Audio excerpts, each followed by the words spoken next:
Okay, oops, got the wrong agenda. I need an agenda. I have the wrong agenda. You do? It says,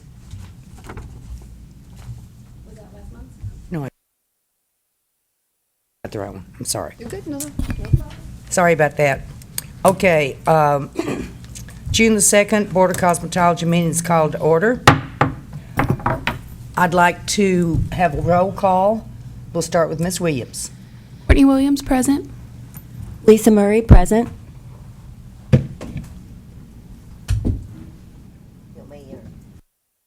Earl Smith, present.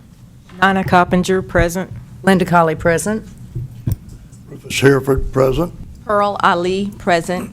Kelly Barger, present. Thank you. I would like a representative from a school, each school to stand up, please. Okay, state the school you're from. Sure. Chip Woods, the Salon Professional Academy. Okay.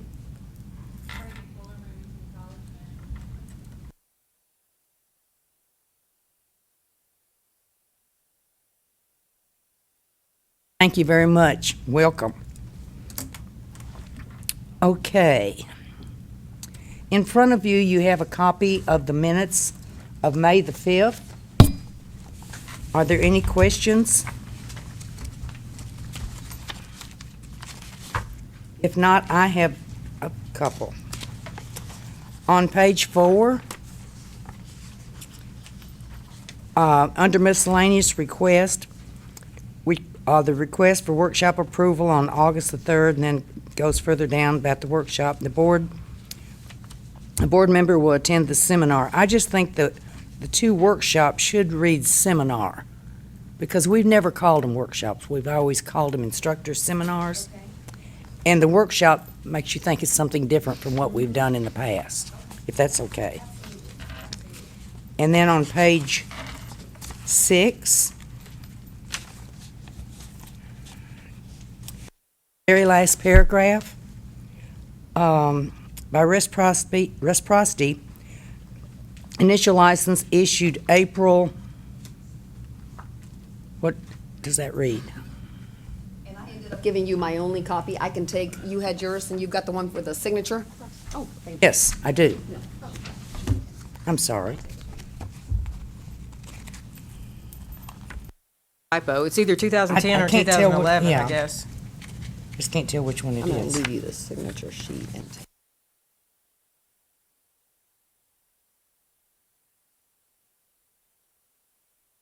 That was page 4? Well, the first one is page 4 and the second one's page 6. I just wanted to know what the typographical error correction would be. The last sentence on the page. I will have to pull the actual file because I don't bring the previous month's files. When I email them to everybody to review, after that, they're put away. So I will review the file, have the original document in hand, and change it to the right year. Okay. Let me flag. And my last is on page 7. Okay. A request for approval of cosmetology education from Mexico. The recommendation is the applicant take the Tennessee exam. Motion's made by Ms. Barger and seconded by Ms. Smith to approve. Well, I think it should say approve recommendation. That is correct. Correct. Okay, that's all I had. Okay. Perfect. Any other corrections? If not, do I hear a motion we accept? I move that we accept. Motion's made by Ms. Walker Ali that we accept. Do I hear a second? Second. All right, second by Ms. Murray. All in favor say aye. Aye. Opposed, nay. Ayes carry. Thank you. I'm going to sign this and pass this around, which is saying that we okayed the minutes.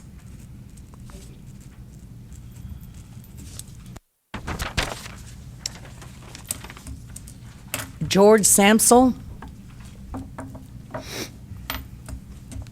If I could briefly explain, Mr. Samsel's with Tennessee School of Beauty, and he's appearing before the board to explain a partnership between Tennessee School of Beauty, located in Knoxville, and Makeup Designore, which is abbreviated as MUD, to offer education above and beyond our basic curriculum as a continuing education program Graduates and licensed cosmetologists and estheticians will have the option to take advanced training, which will include 84 to 150 hours of education.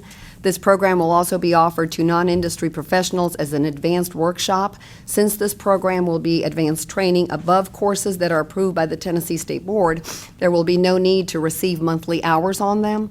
This is an information for the board to look at and to add to the licensing file for Tennessee School of Beauty, and he can answer any other questions that you have. We're very fortunate that we actually found this program through MUD actually about a month ago. And I think there's only 7. I think we're the 7th partnership school with MUD. MUD is actually located in Los Angeles. They do have an accredited school there and a second campus in New York. They do partner with cosmetology schools. And like I said, we're the 7th one. So it's a fairly prestigious thing to have this. We're going to be the first one in Tennessee to have the MUD partnership program. And basically, we will be training professionals in advanced makeup artistry. So if somebody says, hey, I want to be a makeup artist, then they can come take the program. As you can see in the information, they learn basic makeup essentials. There's programs on prosthetics, airbrush, special effects. We do have a separate school for this. It is located next to our cosmetology school, so it's a separate entrance, but it is on the same campus. George, do they receive a certificate for? Yes, ma'am. They actually receive a certificate from MUD. So once they complete the program, we submit their name through MUD, and they get the certificate. Will not be through Tennessee School of Beauty. One of the requirements with MUD is that the person's teaching the program be an active instructor in Tennessee. So they're very adamant on that. Since it is a partnership program, they tell you, how big the mirrors need to be, what chairs you have to have, what hinges to have on the doors, what size the clock has to be. I mean, they're pretty strict with all of that. So it's a top-notch program, and I think I've included pictures in that you should have that show how the setup will look when it's complete. Students will receive makeup kits. In addition, the higher the program, they will receive airbrush if they take the airbrush program, so on and so forth. So everything that they'll need for the specific module that they're taking will be included in the kit. How many hours did you say it was? It starts off 84 and can go up to 150 hours. It depends on what module. If the basic beauty essentials is 84 hours, and then they can add on to that. What is the cost? That's set by MUD. We're actually in negotiations. We just received our partnership agreement a week and a half ago. It roughly works out to be around $20 to $25 per hour for the students. But we are not, the Board of Cosmetology is really not licensed to It's cover this. just informational purposes only. Well, thank you very much. Just so that you know what we're doing, what's going on, and somebody calls, then We'll know what it's all about. yes, ma'am. If someone's not enrolled in your school, can they come and take this course? Yes, ma'am. Okay, so it's offered to anyone? Yes, ma'am.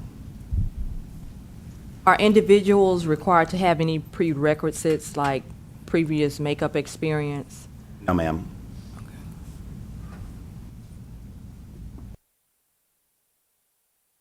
Is it strictly makeup or is it skincare involved? Just makeup. Just makeup? Yes, ma'am. Thank you. Are there any other questions? It's very informative. Thank you very much. Very welcome. Thanks. Good luck. Thank you all. Thank you very much. Thank you. Thank you. Ariella Washington? Ms. Washington is appearing before the board to explain her business plans to open, or she would like to open, a kiosk for eyelash extensions. Provided on your iPads on page 13 starts her presentation. She has for you the resumes for Ms. Blackburn and Ms. Brooks, who both hold esthetician's license in Tennessee. Ms. Washington is here to answer any questions you might have regarding her plan and desire to get a license for the kiosk. Thank you. you. Good morning. My name is Daria Washington, and I'm here to present the idea of Lash Girls. They will be eyelash extension application services at kiosk in the area of Memphis, starting at the Wolf Chase Galleria in the mall. The competitors that we have right now in the eyelash extension industry are MAC Cosmetics, and there are also eyelash extension services in beauty supply stores and in salons in Memphis. Eyelash extensions have grown over 500% starting in 2010, and there are no extra services in Memphis that reflect the growth that has occurred. At MAC Cosmetics, they only apply the eyelash extensions for strips, and then in the beauty supply stores, they also service individuals, but the environment isn't necessarily professional. What I want to do is, even though it's in the mall, still provide a professional service. Right now at the beauty supply stores, they have their clients holding blow dryers to their eyes to help prevent the fumes. And I don't know which way I could pass this around, if I can, and I'll turn it on. One question, ma'am. Are you saying the beauty supply companies in Memphis are doing this in the supply house? Yes.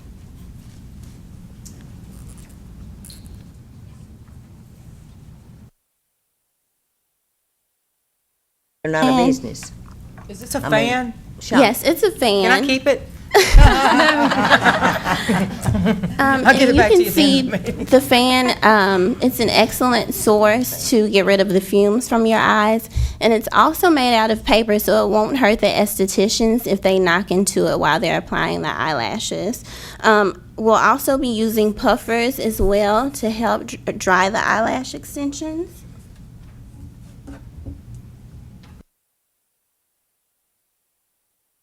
And we'll be located on the first floor of the Wolf Chase Mall, by BB, by Francesca's Closet, by Forever 21, really close to our target market. Our managers there are going to be Jasmine and Stacy. I'm also adding another backup manager. Her name is Adriana as well. And right now, they'll just be working in shifts by themselves. If the company does grow and we do need 2 people working instead of 1, I will also make sure that a manager is there.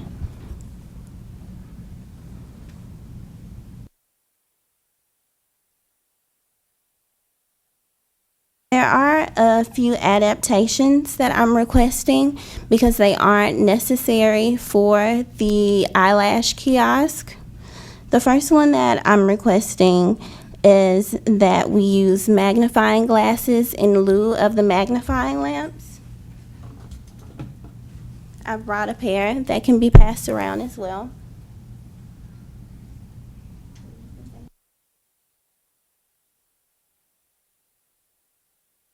They have an LED light on the top of them, and it really helps the estheticians focus while they are applying the eyelashes. We're not necessarily doing facials, anything like that. We're only going to be doing extension applications, and this would be a better adaptation for our specific service.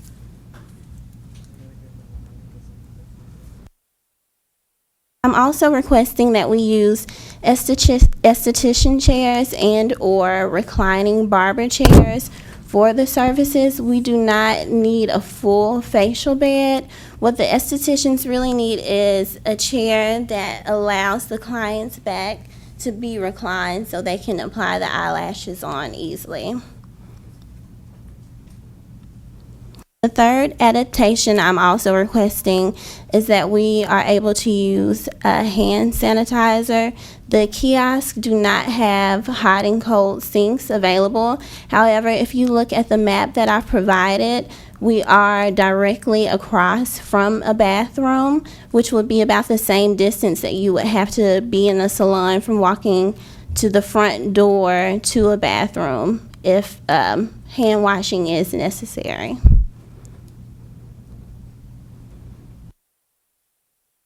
And the last adaptation that I'm requesting is that we use glass bead sterilizers. Right now, they are being used in Texas. It's not a requirement. We still can use the wet sterilizer, but it's a preference because there aren't any chemicals. You don't have to worry about anything irritating the eye when you use that to sanitize the tweezers. But there also will be the UV ray light sanitation being used as well. Could you explain more about the glass bead sanitizer? Of course. And of course, I have it with me as well.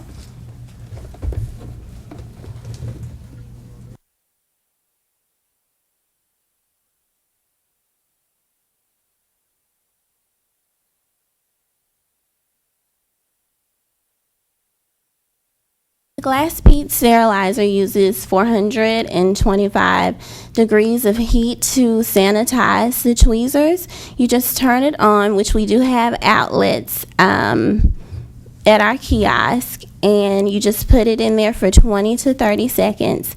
And it's just a second measure of sanitation for the tweezers to make sure that the clients can be safe.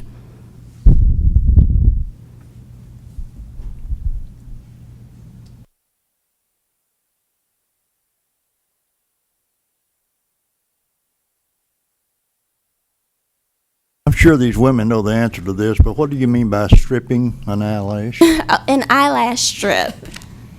It's a strip versus having individual eyelashes applied. So it's just one whole piece. You put the glue on it, and then you just apply it on the eye.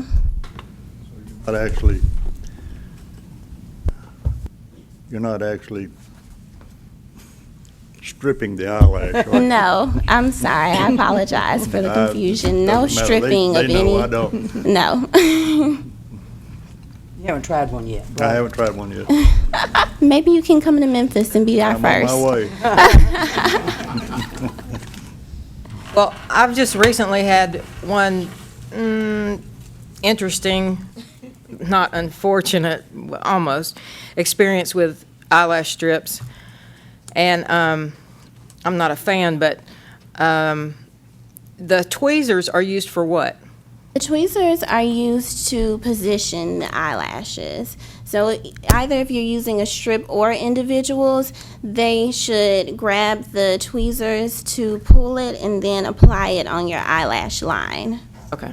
So you're not using tweezers as a traditional plucking tool? No, there's no plucking. We will not be doing eyebrows, only eyelashes.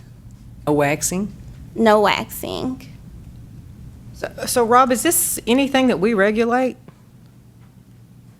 It sounds like a shop. That's right. I'm just listening Do to we it to have a see how- shop requirement that this would fit into?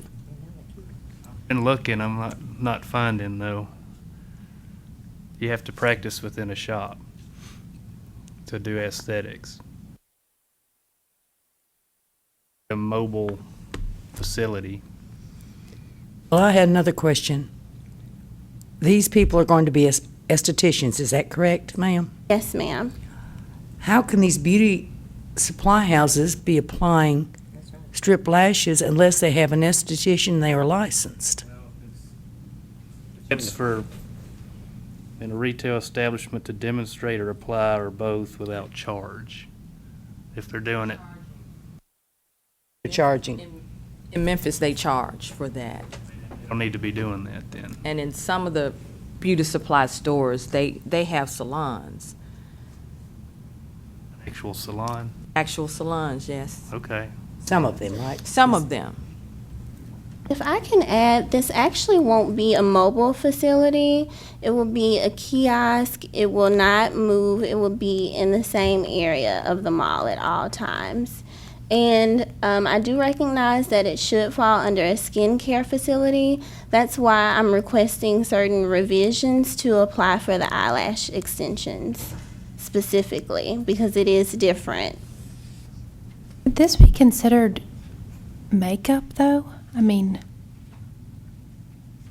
if they're doing it at MAC, I don't understand.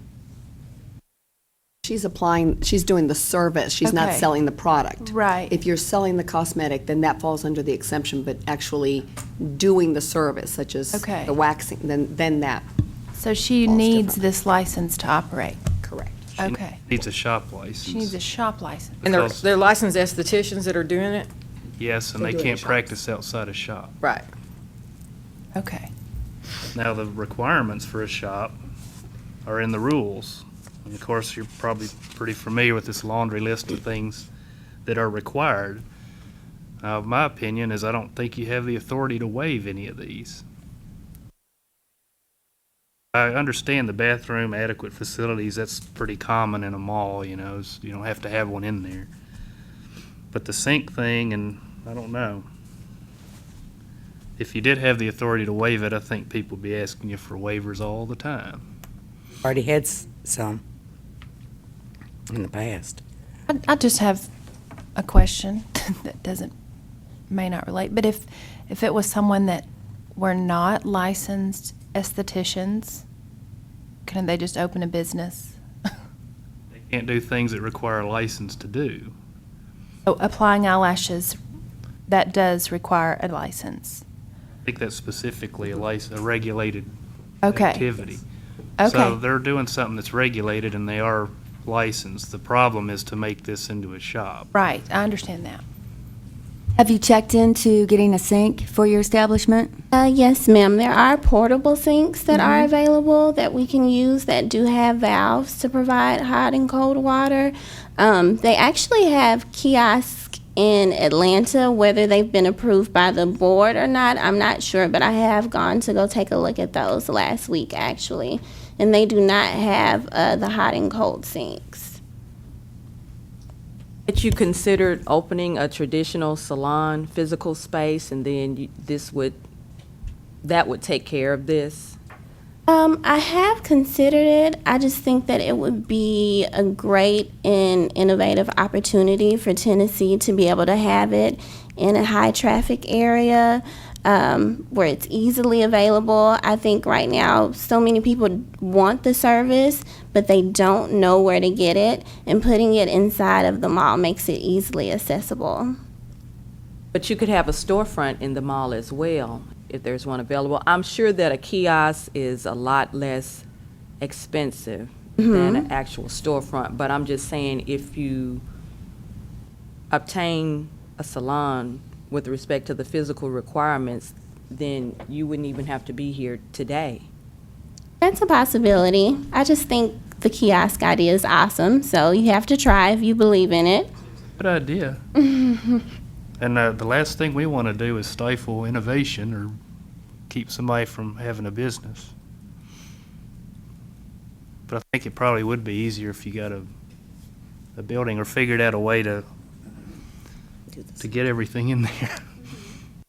Well, I think that if you all would allow the portable hot and cold sink, that it still may be able to work as a kiosk. It doesn't say that it has to be a roughed-in sink. It can be a portable sink. Okay. Yeah, and we actually have a couple of salons that have gone to the portable sink, just from a cost perspective and the type of cuts and things they do. I think I've got a model that one of the bigger shops offers, so she would find one on the market. They have a business license. Yes, they're a normal See. shop, but for various reasons, they've just gone with the portable. I agree with Pearl. I think that would be your best way to go, the legal way, and for everybody to be safe and secure, not halfway doing it, as far as sanitation and all. Also, we have to realize we've had people that wanted to put kiosks before, and it was a real situation that we had to handle. And I'd hate to see this open a big can of worms. If you don't mind me asking, what happened with the other kiosk? That would be legal's responsibility if he wanted to answer. Must have happened before That I was came before aboard. was you got before hit they with, were with the here. brow They were- threading, with the threading.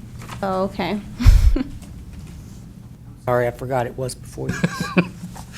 Yeah. What did y'all do? Well, it was about eye threading. Do you remember that, ma'am? Part of it. It was, they were wanting to put a kiosk in where they did the eyebrow threading and the hair, threading on the face, and it did not work. It did not go through. Besides the sink issue, there are a lot of other requirements for a shop that just are pretty much impossible for a kiosk to have. Isn't that true? Yeah, and it's not just us. There's local codes, Yeah. people that you have to satisfy to have an establishment. Yeah, I just don't think it's going to work. Not with the laws set up like we have them now. Maybe in Georgia, different states have different laws, so I don't know what theirs are, but for a Tennessee law, there's no way we could approve a kiosk. Okay, well, I need to review the laws then. Okay. Yeah, just look what the requirements are for a shop, and then you'll see that a kiosk doesn't fit into those requirements. Okay. But, Mr. Herndon, I do think it would be wise if we investigated the beauty supply house and see exactly what's going on. You can speak to Mr. Biddle about that in regard to Memphis. I think it's a wonderful idea you have, and I think you should go for it and look for a storefront. If you look through the laws and realize that it's not going to happen with the kiosk, I think you should go for it. Okay. And possibly if you could get a storefront and still have the kiosks out front, maybe like as your reception area, or to, attract people, and then from the kiosk, they could be directed into the storefront. Okay. Good luck. Thank you. Thank you. If I could interrupt you, Ms. Clark, could we go ahead and have a motion of denying her request? Do I hear a motion? I make a motion that we deny her request. Motion's made by Ms. Coppinger, seconded by Ms. Smith, that we deny. All in favor say aye. Aye. Opposed, nay. Ayes carry. I'll turn this over to Ms. Roxana. Thank you. Next, we are on our applications for examination. Application for examination for Fiera Lashy Bell, Jessica Harden, Ashley Hernandez, Deetra Matthews, Carmen McDaniel, and Kelly Wyatt all have felonies, have submitted to the board their letters of recommendation and cover letters of the charges for your review. If you have any questions, please let me know. Otherwise, we will need a motion. These would, once we receive signed consent orders by each individual, they would be approved to get a license.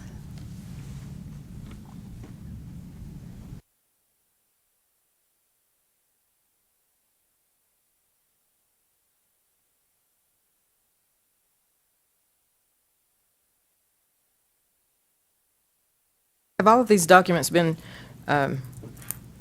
read in the office and Yes, ma'am. approved, everything they need? Yes, yes. Okay. In each case, we've got the school's letter, and then in each case, we have the individuals. I make a motion we approve with a signed agreed order. A second. Motion made by Ms. Coppinger, seconded by Ms. Smith, that we approve with a signed agreed order. All in favor say aye. Aye. Opposed, nay. Ayes carry. You're going to be on page 53 of your iPads next. Application for testing of manicures license for Mr. Tommy Vo. Mr. Tommy Vo is here appearing before the board. Mr. Vo, on up in case you have any questions for him. He is on page 54. He was presented before the board wanting to obtain his reciprocity from Texas. Records indicate he had 600 hours from beauty models, and as you know, we have been delaying those approvals for testing, and so he is before you. In his particular case, he also had a disciplinary history that we looked at. This was at last month's meeting. So he is here to explain his situation if you have any other questions. Again, requesting that manicurist license. Morning, ladies and gentlemen. How you doing? Morning. Hi. Before I look around here, I'm the only one Asian stand right here right now speak, and I'm really, really nervous. If something I make mistake, lady, gentlemen, please forgive me. Like I tell everybody, over 20 years, I never stepped one day in the school. Never. Never what, sir? Never been in the school one day, ma'am. Right now, I'm second. I'm getting nervous. I'm just lucky because I've been with all around America. I can speak some English, but I never like good like lady and gentlemen over here in the school understand. The thing is, what I go or I went to Texas to go to school to get license because they have the Vietnamese language over there. If the Tennessee board can have that kind of situation like for other nail salon or the school for the Vietnamese test, so we don't have to went to Texas, school, practice, get a license. I will have no job from December till now because the problem, the board, the Texas board, whatever they do, I have no idea. I'm still waiting for the license so I can have a job, go to work. And go ahead, ma'am. Did you say you did not go to school in Texas? No, ma'am, I didn't say that. I say I went to the school in Texas because they have a Vietnamese language. Yes, sir. I'm not good at it in English. That's why I cannot take the test over here. I understand that, yes. If So- I'm good at it, I take a test a long time already. That means I don't have to stand right here and not begging for approval for me or any other people. Okay, may I ask you, you attended how many hours 600 hours, ma'am. in what school? That's a beauty model school in Texas, in Arlington.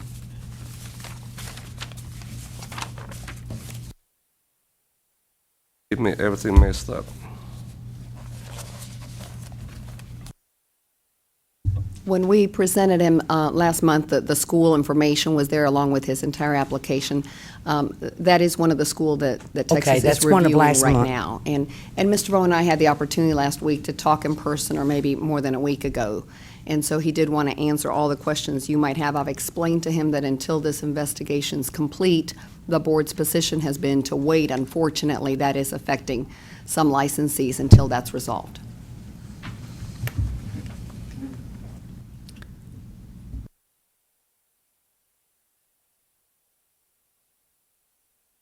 Heard anything else from? No, I have a feeling until it's fully complete, we may not get the report, so I don't have anything else. Mr. Vo, if you could answer some of the questions regarding maybe the schooling, how long you were in Texas, the type of curriculum, anything else that, Well, every day we go to school from Monday to Saturday. That's an 8-hour day, okay? Whatever, when we get in there, we get a time card, we slide on the computer, they show the student ID picture, the time, everything. The time you go out for lunch, you have to wipe it out, look like that. The time card, that's what we call, right? So the total out each day that calculate, okay? They let you know, okay, how many hours you attended in that day. And the total out, how many hours a week. Soon the time it combined for 600 hours, the school, they will notify to the student, your time up. Are you ready to take the test? So that time, the school, they have to talk to the state board over there. Before they do that, okay, you have to pay for amount of money and turn around. They have to, well, the school have to provide some like code to the PSI, set up for the practice and exam, okay? And for us, just because that's a Vietnamese, that means everybody can pass the test. Because some other people not really smart. I'm just lucky I passed the test. And turn around, be honest, I don't understand whatever required by the state law or regulation, and the student do, you know, and we just try to do the right thing. And be honest with you, I'm not ashamed what I did. I just came back from Texas last year. I get caught. because I need the job. Right now, my bill, my mortgage, everything I behind. I behind. All I just ask for, approve, not for me. Approve somehow. Can we get the Vietnamese test over here? So that means in the future, all the town, all the bilingual can take the test right here in Tennessee. That means we don't have to go too far from other states because different kind like state law. Trust me, madam and gentlemen, I don't want to stand here and cry over no, I'm not big baby. But somebody, like you know, everybody have a job, I believe. Right now, not me. I don't want to get fired again because I get caught one time. I be shame myself. You got caught in Tennessee? Yes, ma'am. Because I just came back. And I need this job because everything behind, I loan people from money to money. Family member, they say, you done, you on your own. And I used to do the federal armed security contract, even I have an armed security license, but now I'm from Clarksville, Tennessee, all the way down here. Gas, everything is so high. I can't afford to do that, work for $9 an hour for armed security no more. I used to have a good life, work for the Army regulation on post-war Campbell, Kentucky. Turn around the government, well, that's the budget. So the contract over. We just want to do better life for us. I just want to work. I just want to do something for better for myself. Just because, okay, I'm not good at, I may talk right now, but something I don't know, you know. I may lucky know Miss Linda, currently chairman, but I not know all the world. That's why I'm afraid to take the test over here. If we take the test again, what happened? I fail. So I fail. I never have approved for a letter for license to go to work. I agree with you. I wish we did offer the exam in different languages. I think Tennessee is a little bit behind according to other states because we only offer the exam in English, and I wish we did have opportunities to have it in other languages. However, right now we don't, and I think that's unfortunate. I really do, and I see your point that you need to take it in your language to feel secure to pass it. And then again, you're caught in the middle of this situation where there's been some issues in Texas. Was it with the school or the testing or both? The school? Finishing up with, yes. I understand, okay, the problem, okay, the school, whatever problem, I have no idea. But I've been there, done that for my time. Even when I go take the test for the state board, I have a copy for everything. When you go take the test, okay, you have to take the picture, they have an ID number, and turn around after the state board, they send for me, okay, the license, so I can transfer back over here because I've been in Tennessee for like almost 20 years. I'm from Atlanta, Georgia, you know. And this is what I do right now. This is what I love to do right now. How long did you live in Texas? Well, actually, at the meantime, okay, 7 months, ma'am, okay. The reason, okay, I stay over there, okay, a friend have a stroke, okay. So they say, okay, can you come over? At that time, the job, you know Tennessee right now, all everywhere. So the family, okay, why don't you stay here, take care of the person, in the meantime, you go to school, get your license. And I think like, okay, they give me an opportunity, they help me, I help somebody else. When you do the right thing, he look down for you. Turn around. Oh my Lord, here I stand here and talk to you. I still have no job. Did you have a license in Georgia? Oh, actually, I've never had a license from Georgia for manicures. Uh-huh. Okay, I never. I from there to move here, and I stay here for almost 20 years. For last 18, you can say 16, 17, I do armed security.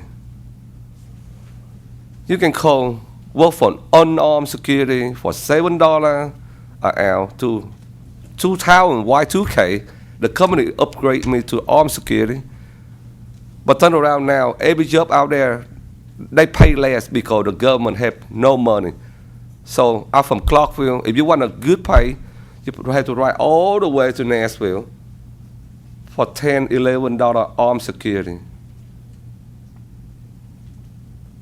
Live in Clarksville? Yes, ma'am. I'm from Clarksville, and I stay there one spot in Clarksville for last. You've been in Tennessee for 20 years? Well, almost 20 years, ma'am. But you I just, think just went to Texas just for school. Yes, ma'am. Just for school. Thank you, ma'am. Okay. Maybe was that because they offer the test in Vietnamese? That's correct, ma'am. Okay. The reason why I say if the board, I'm not saying I stand up here and say like, if the state in Tennessee, we can have that kind of test for all the people. We won't go through school over there. Because the state over there, they give for all the, what they call different language, like Spanish, Vietnamese. Okay. So that's why we have no chance, so that's why we have to go to school over there. We try to we understand so we can pass the test. The practical, whatever, the required by state. And soon we done that, approval from the state board in Texas, they give for us a license by them. And I just want to transfer here so I can have a life. It rather I lost everything what I have sooner or later. Sir, Yes, ma'am. you graduated or took the exam Yes, ma'am. on 8/17/2013. That's correct, ma'am. Did you work as a manicurist in Texas? No, ma'am. At the time, I don't work at nothing. Soon I get that one, I'm done. Okay. I'm happy what I passed with my score right here. I'm lucky I passed the score. And I never worked in Texas. But the time you have to go back where you belong to, you want to work. And I'm surrendered. but right now you could be a manicurist in the state of Texas. You Yes, could I work- can. You could work in Texas. Yes, ma'am. I need to ask Rob for the legal standpoint, because this seems like an issue that's above us, that it's a legal issue in Texas that we're stalled on here.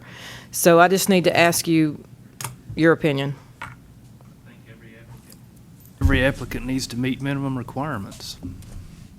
I mean, you don't have the authority just to waive certain requirements. They all have to meet it. Right now, we don't have the school requirement. It's not the exam. Isn't it? I mean, Right. Roxanne has And- been dealing with this for a long time. Until they get done with vouching for the school or the investigation of the school, and hopefully it will be soon, but that's out of our control, then that piece isn't guaranteed for us. And that's the reason the That's what we board need. voted to wait on all the applicants we've been waiting on. It's not like it's just one. No. That is correct. And But we and just after haven't Mr. Rowe- received confirmation from the school that the hours were completed. From the state. Whatever an investigation into these questionable schools we've been getting, and let us know if they're legit. We haven't heard anything. Right, right. But what I'm hearing is our hands are tied. We're waiting for the investigation to finish, to make sure that the requirements have been met. And so therefore, we cannot move forward, as much as we'd love to. We can't, because our hands are tied. We are having to wait on this investigation.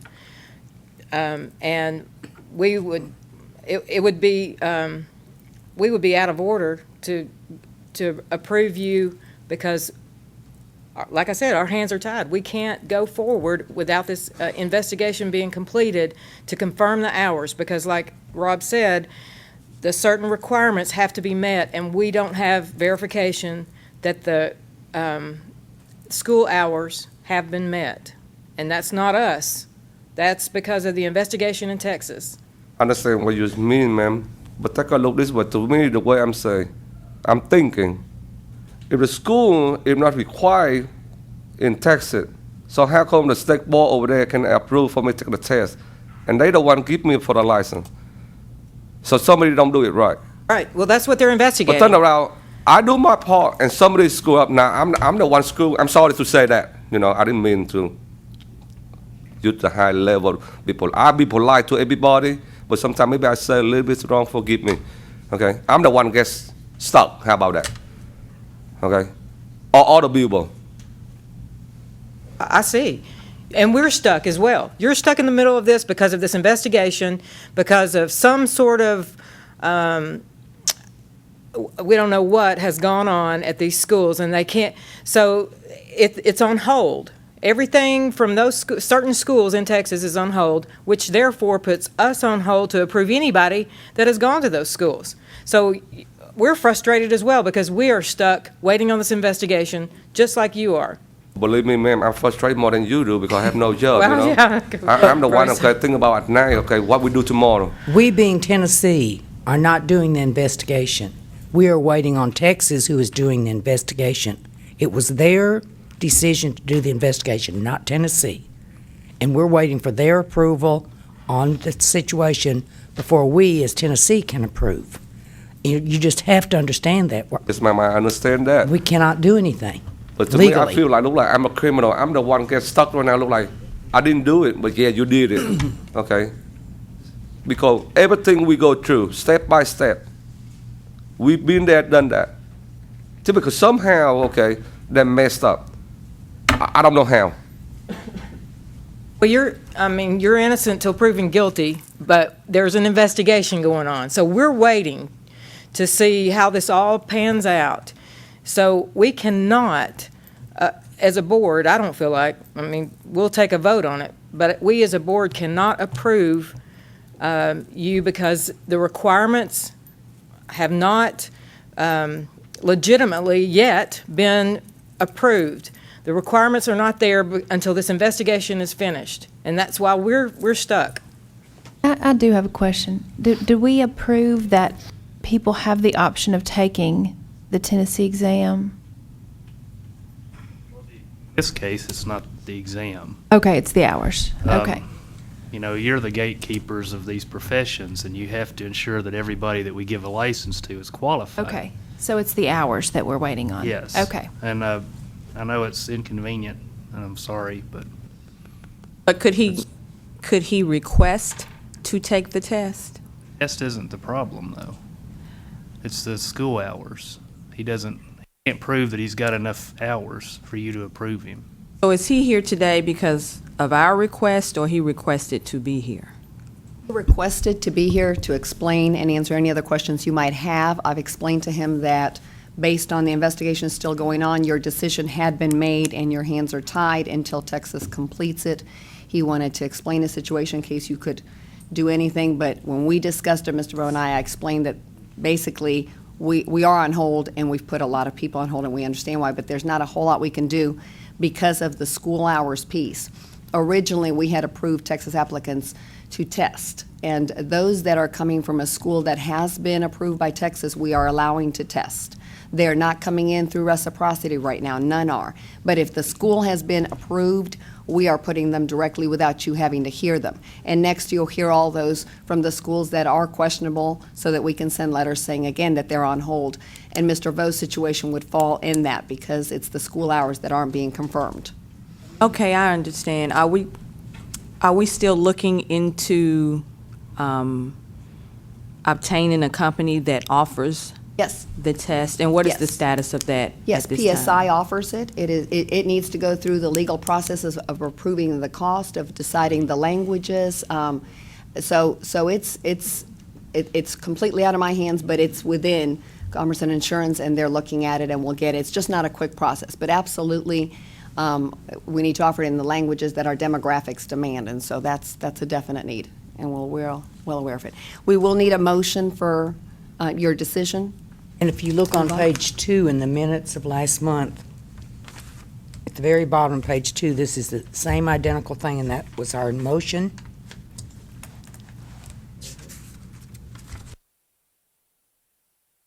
Made by Mr. Herford and seconded by Ms. Smith. Do I hear a motion?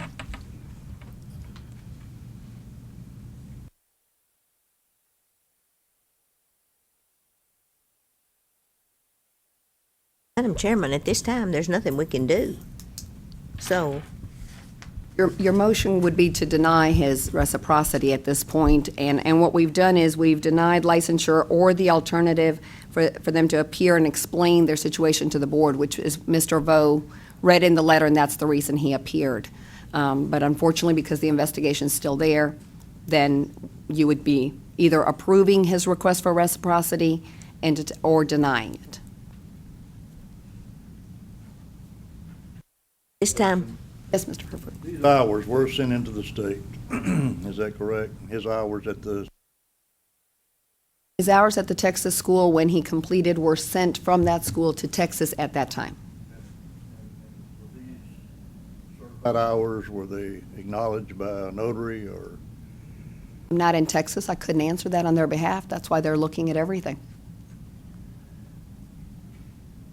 I think a notary is so important. I think I brought that up last month. But a notary is notarizing the signature. They don't know that the content is true. They're just notarizing the signature that someone signed in front of you. So the motion would be to deny or approve reciprocity. The language thing is definitely coming. It's just not going to be a quick thing we can add. If the investigation concludes anytime soon, those applicants that we have separated will be able to move through quickly. But I don't know what time frame that is. could get information, the office could get information as early as today or tomorrow from the schools. Could be. I said could be. Okay. Well, at this time, I'd like to make the motion that we will have to deny the request until we do get certification and from the school. Motion's been made by Ms. Smith that we deny until we get certification from the state of Texas that the school hours are correct. Do I hear a second? Second. Seconded by Ms. Coppinger. All in favor, say aye. Aye. Opposed, nay. Ayes, one nay. Ms. Walker Ali. Thank you, lady, gentlemen. Thank you, sir. I'm so sorry. So sorry. Our Best of hands luck are to you. tied. We will have his application pending with all the other Texas applications pending the investigation. You're on page 57, and we are going to be continuing then with a similar situation so that each of these individuals can get the letter, the application for testing for manicurist license for Kang Tran Nguyen. School transcript states 600 hours in the curriculum from Angel Beauty Academy. The applicant is currently licensed in Texas.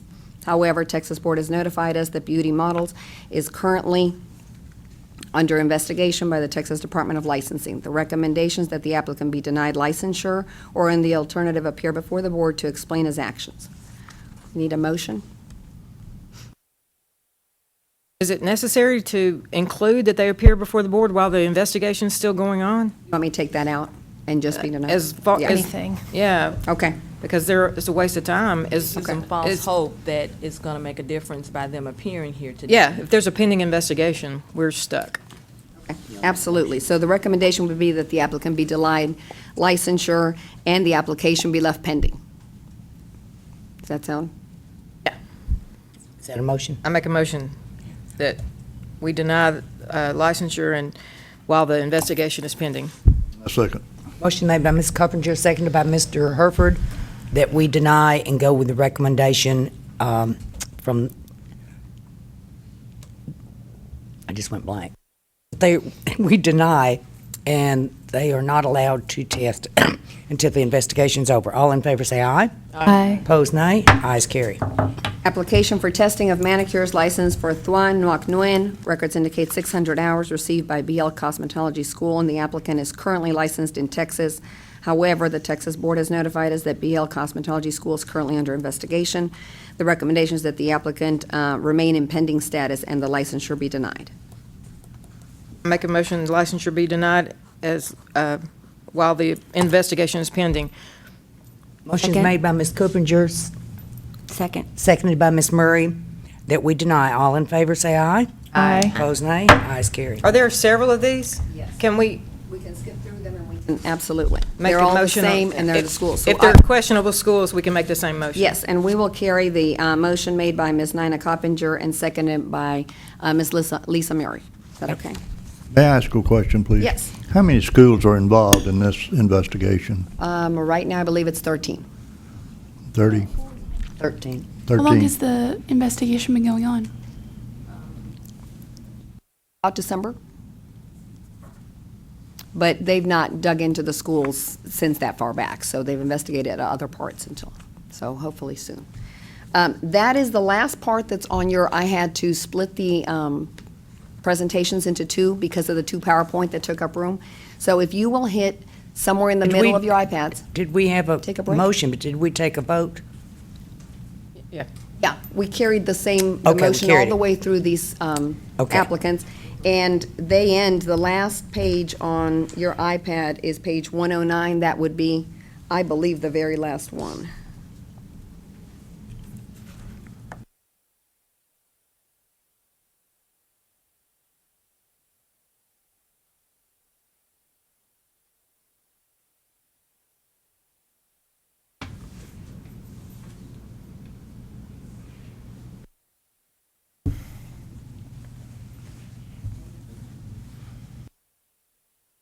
So if we're ready to continue, you're going to need to hit your library at the top left-hand corner, and that'll show you that you've got two different documents in your books.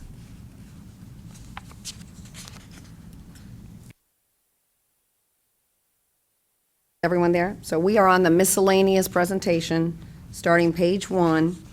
This is a request by Ms. Kristen Marentate. Marentate, are you here? Oh, good. I'm sorry. If you will go ahead and stand up. Thank you. Very nice to meet you. Give me a second here.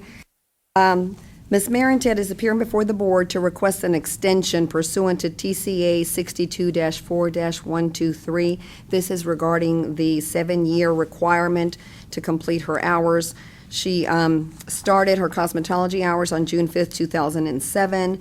The records at the board indicate she has 871 hours, but will probably not be able to complete until December 13th of 2014. So she's here to answer any questions that you might have.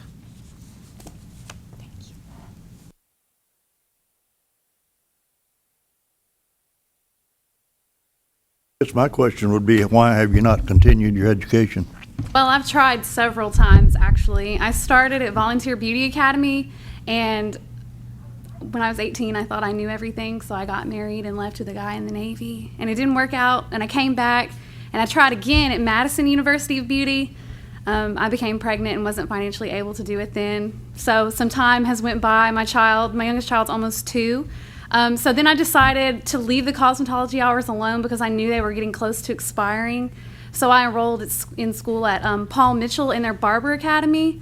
And in the 3.5 months that it was open, we went into school one day and decided that they closed. So that same day that they closed, I went back and enrolled at Volunteer Beauty Academy and found out that day that I could request for an extension for my hours to maybe go a little further so I could finish. So I went and enrolled that day and called the board to find out what I had to do to possibly get an extension on the expiration date. It was my understanding, ma'am, that the Paul Mitchell School just moved. They did not close. Their barber school, they refunded us our $18,000 and said they were closing for 8 weeks because the structure wasn't there and some of the instructors that they had hired, it didn't work out. So they said that it was too much of an emotional roller coaster ride, that they were closing for 6 to 8 weeks and that we could come back if we wanted, but I chose not to. That was the one in Antioch? Yes, ma'am. Yeah, they are closed as far as the barber, but may Right, I ask, the barber. how much training did you get in the barber school? I'm just like right under 400 hours in the So barbering. you started your first training at what school? At Volunteer Beauty Academy in 2007. 2007. Then you went how long there?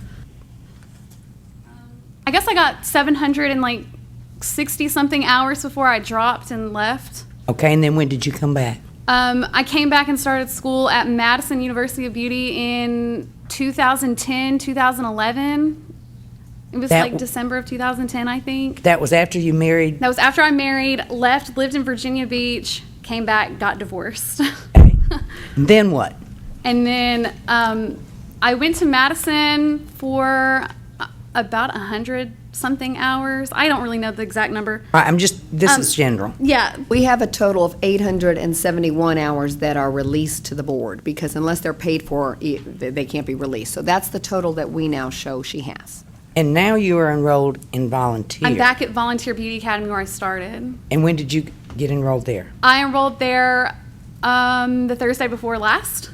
Oh, okay. Yeah, the day that Paul Mitchell said we're closing our doors for 6 to 8 weeks, I got in my car and went to volunteer and enrolled. Do these hours, the 871, include any barber hours at all? Not at all. Okay, thank you.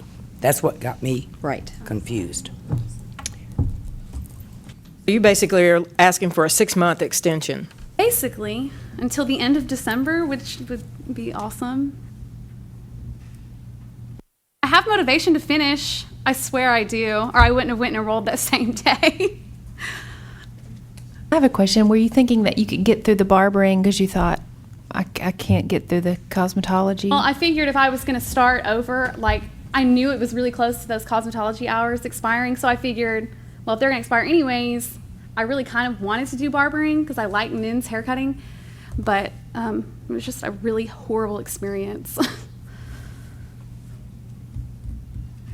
So you have 871 hours, and let's see, it expired your 8, 9.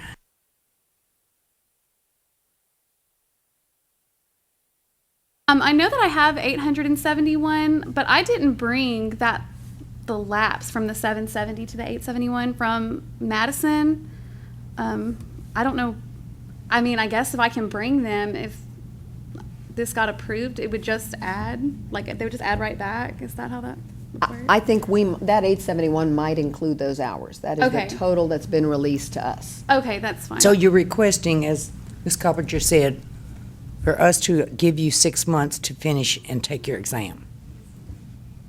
Her expiration date on the 7-year will be when? This June, This 2014, June. correct. Okay, I didn't understand that. Okay, for me. And she's going to finish in December. And she did go off with a military man, so she couldn't go to school, I guess. Yeah. How long were you gone? About 2 years. Well, about a year and a half, almost 2 years. Okay. This extra 6 months would require you to really go, like, not take any breaks and then finish. Okay. Yeah, I'm committed to going every day. I don't care if I'm sick and have to go. I will go. I promise. You're registered in volunteer now, I am. Yep. In Madison. in Madison. Yes, in Madison. Okay.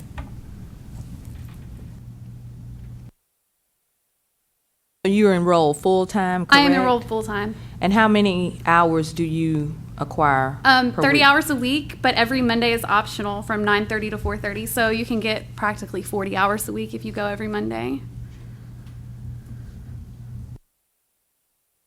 You are here with a determination to do it. Yes, ma'am. I am. I know I've had a lot of failed attempts, but I think this is going to be the one.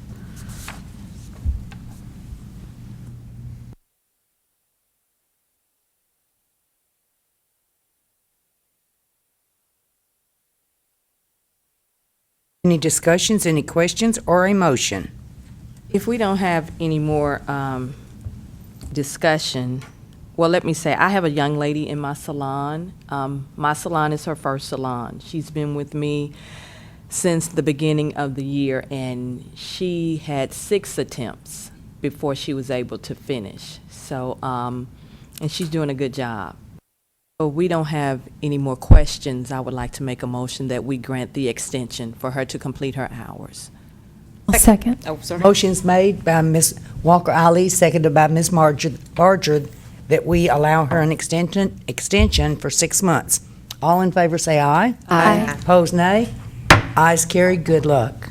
Good luck to you. Is that 6 months from the date that they expire, so the 5th? Is that correct? Thank you.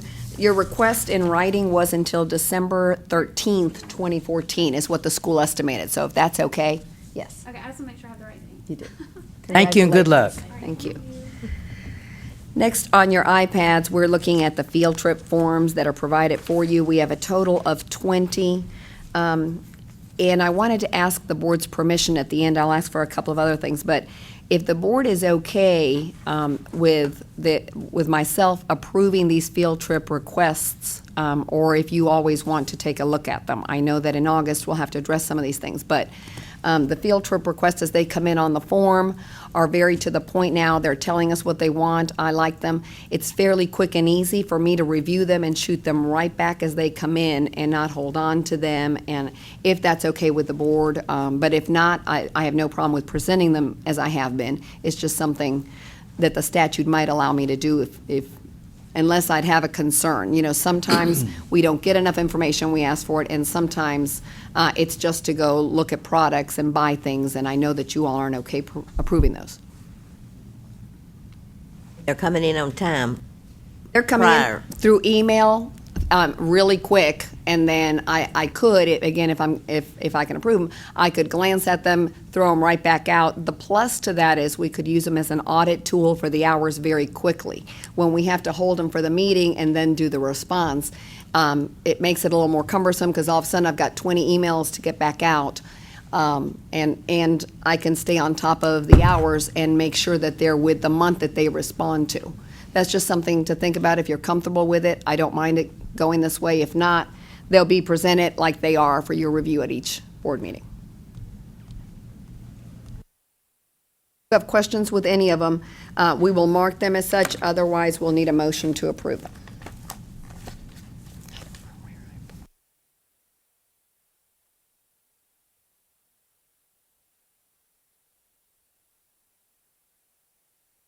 I make a motion that we approve, and can we also make a motion that you have the authority, or can I include that in the motion, that in the future you have the authority to approve? We'll do a separate motion. Okay. That sounds Yeah, wonderful. okay. To give the executive director the permission to approve them as they come in unless they're questionable? Yeah. Okay, That's two motions. right. Okay. Which one's First first? motion is to approve these. Okay. Motion's been made by Ms. Cooper to approve the field trips that are presented to us today. Second. Seconded by Ms. Walker Ali. All in favor say aye. Aye. Opposed, nay. Ayes carried. Second motion is give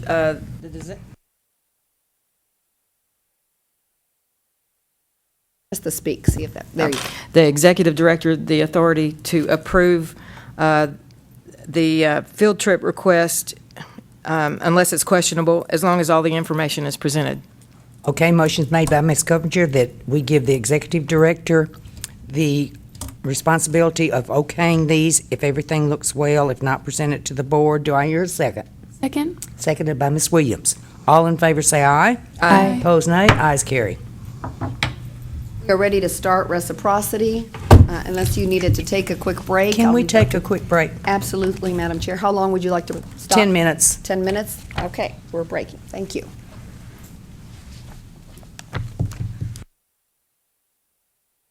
Really? I gotta move. To order. Thank you. Madam Chair and Board, I would like your permission to alter the agenda just a little bit. We have on the agenda right before the legal report a summary suspension for Mr. Wilman Wayne Edwards Jr. I distributed paper forms. They're right below your agenda if you'll make sure you all have them. Would it be okay to move him ahead of the reciprocity applications, given that some attorneys are waiting and that they've driven here to be present today? Is that okay with the board, please? Yes. Yes, go ahead. Wonderful. I will ask Carrie. This is this is Carrie Kiefhofer. She's one of our litigators, and she's giving a presentation of the summary suspension today. And may we just call you Carrie? That's perfectly fine. Thank you. Thank you. Again, my name's Carrie Kiefhofer. I haven't had a chance to meet you guys, but I'm glad to be here today. The sole purpose of this specially called meeting today is to determine if Mr. William Edwards, his recent conduct, warranted emergency action by the board in the interest of public health, safety, or welfare. We're not here today to decide the merits of the case, just simply if emergency action was required. Mr. Edwards is here today, and he available to answer any questions you may have. Under the Tennessee Code annotated 4-5-320, the board in emergency situations can summarily suspend a license pending more formal investigations or disciplinary action, as long as they find that it's in the public health, in the interest of public health, safety, or welfare. They are to provide the licensee an informal hearing, which is why we're here today, either before or after the order of summary suspension, to allow the licensee to present their version of events leading to the suspension of their license. Mr. Edwards' license was summarily suspended last Wednesday on May the 28th of 2014 upon a complaint that he was working as a cosmetologist. His master barber license had also recently been summarily suspended and thereafter revoked for unprofessional conduct that occurred while he was employed as a master barber instructor at a barber school. This is the very same conduct and the very same incident that brings us here today. During an informal telephone conference before the Tennessee Board of Barber Examiners in March of this year, Mr. Edwards admitted in writing to sexually harassing and assaulting a female student who had volunteered to serve as a model for a facial by forcibly grabbing her breasts on multiple occasions without her consent. He signed a consent order on April the 14th of 2014, voluntarily revoking his master barber license for 2 years. He was also terminated by the school as a result of this incident. During these proceedings, Mr. Edwards failed to disclose that he also held an active cosmetology license, number 109761, which has been active since December of 2000 and will expire on December 31st of 2014. Board emergency action is necessary in this case based on the nature and the seriousness of the admitted violations. The board should find that the public's health, safety, and welfare imperatively require the board to take emergency action against the licensee by suspending his license on May the 28th of 2014 to prevent him from continuing to engage in inappropriate sexual contact with other members of the public while providing cosmetology services.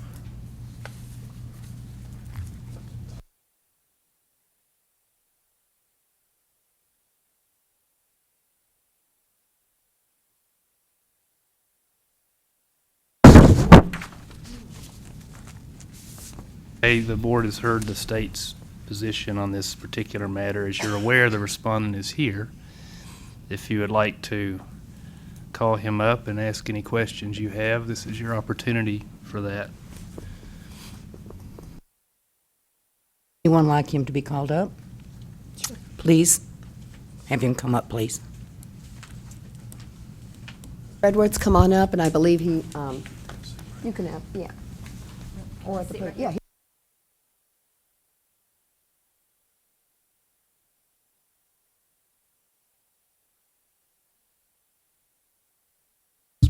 Okay. Thank you. Would you please give us your side? Yeah, I mean, I admit First, state your name first. Oh, Wilman Wayne Edwards Jr. I do admit that I did what is alleged. Tell us what you did, please. I was doing a facial. I was doing a facial on a student and did grab her breast, and that's about it. I'm admitting it. I did do it or whatever. I no longer. I was working as a barber then and instructor, but I no longer work as a barber instructor.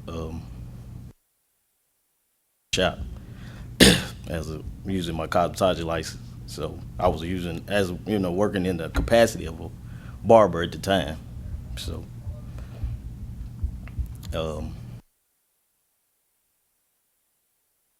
Lean into the mic, please. I'm at the mercy of the board. Like I said, I admitted I was wrong. I mean, I've learned from my mistake, made a mistake. I've been licensed as a cosmetologist since 2000. So I've been licensed for about 14 years, never had any problems or whatever. I had been a licensed barber since about 2000, but I had been working with Torres Brooks, which is the owner of the barber school. I've been working with him before then as a barber before I started working as an instructor. Known him 2005, 2006, had never had any problems whatsoever, so just at the leniency of the board. Did this happen only one time? Yeah, just only one time.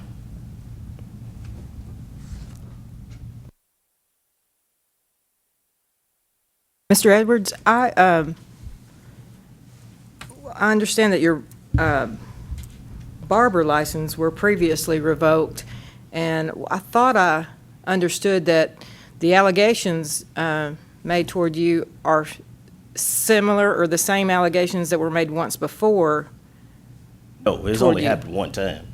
I have a barber license, which I had my cosmetology first, and then got my barber license.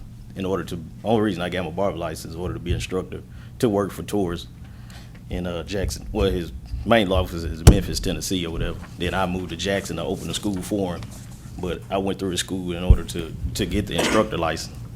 So it only happened on one occasion, and then they suspended. I agreed for them to revoke the barber license just to get it out the way. I mean, I didn't want to put any more stress on my wife. She's pregnant, so didn't want to put more stress on her, and because I still had a cosmetology license, so I could still work in order to take care of my family. When was that your barber license were revoked because of those allegations? March. That was March of this year. March of this year? Yeah. So after they were revoked, then you knew you had a cosmetology license, so then you went to work as a cosmetologist. Right. Or did you not understand that those same laws pretty much prevail as a cosmetologist? I knew the law. I really didn't register that it would affect my cosmetology license because I was working as a barber, so I didn't really think that it would affect my cosmetology license because I wasn't working in that capacity at that time.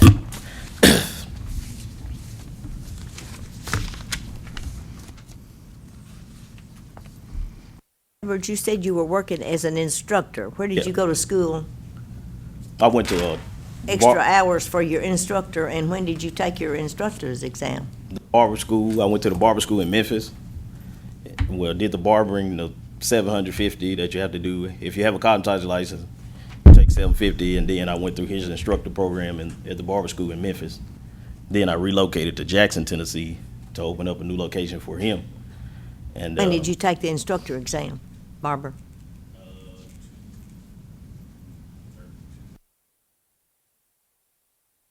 Around 2012, barber instructor exam. Mr. Edwards, I need to ask legal, were there new allegations brought because of the emergency action taken last Wednesday? No, ma'am. This is the complaint that we're here for today is based on the very same facts from the barber incident. It's the same. It's all the same incident. There's not two separate incidents. May I ask a question? Sure. Okay, so he went before the barber board in March, and the allegations are the same today as they were then, and the barber board revoked his license in March. And now that he's coming before the cosmetology board to see if we are going to revoke his license under the same charges. And just give it another month or so, and both boards will be together, it would be automatic. Well, just to clarify, we're not here for revocation today. We're just here to decide whether his license should have been suspended on last Wednesday when we found out he was licensed as a cosmetologist, and whether it should remain suspended while the board decides to move forward with any further disciplinary action. So we're to decide today if we should temporarily revoke the license. I mean, suspend. Suspend the license, excuse me. Yes, yes, ma'am. I'd like to make a motion that we uphold as a board the suspension of his license, his cosmetology license. Second. Motion's been made by Ms. Coppinger, second by Ms. Smith, that we suspend the license. All in favor say aye. Aye. Opposed, nay. Ayes carried.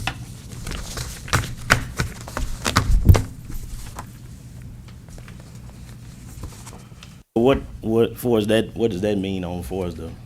Would I have to come back again or? Well, effective last Wednesday, your license was suspended without the board's action. Today, pretty much what the board has done is ratified that decision as being appropriate. So your license will remain suspended until case is heard by the board so they can make a disposition. So for today, that's what's That's happening. what I'm saying. I would have to come back for another board meeting. Potentially, if there's a formal hearing.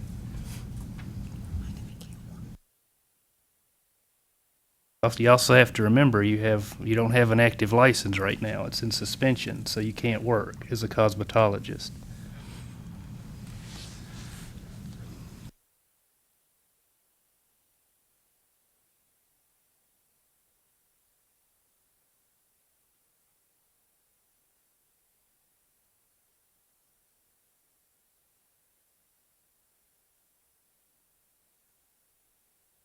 We will go back to our iPads and start on the reciprocity application. Everyone's okay with that? We are on page 27, and before you is the first applicant from Puerto Rico, Mr. Samuel Baello Bermudez. Mr. Bermudez, go ahead and stand up by the mic. And he is here to answer any questions you might have. He's applying for reciprocity of his cosmetology license from Puerto Rico. Mr. Bermudez appeared before the board, or his application was presented to the board at the May 5th, 2014 meeting, and the decision at that time was that he take and pass both examinations. He has completed 1,000 hours in 2010, has his license, and at that time we did not have the notarized letter that is part of the documents that you're going to look at here on page 31. So added to the documents is some of his work experience for you to review. He has been in the industry since 1994. The licensing requirements, obviously, in Puerto Rico are different than in Tennessee. And he's here to answer any questions you might have about his experience. Like I said, he was, the decision was that he take both examinations, and the language is part of the issue that Mr. Bermudez has. So I'll answer any questions, and I will help him if he needs any What interpretation. page were you on? We are on page 31 is the new document. His documents start on page 28 of your iPad. Is he asking for reciprocity? Yes, he is. It would be reciprocity for his cosmetology license. Again, his total number of hours are 1,000 hours received in 2010.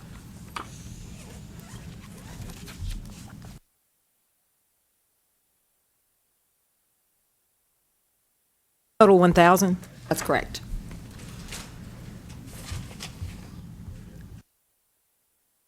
The letter on page 31 is in English, and it explains that he's been in the industry since 2006 and gives you a little bit of his work history, but he really wanted to be able to explain what he's planning on doing as far as opening a shop and answer any other questions you might have.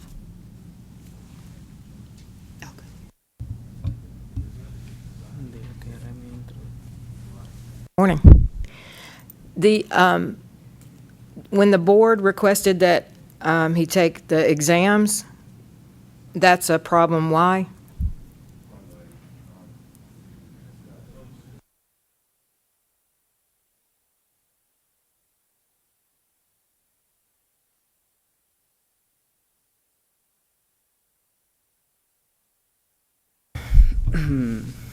Buenos días a todos. Mi nombre es Samuel Baello. Good morning, everybody.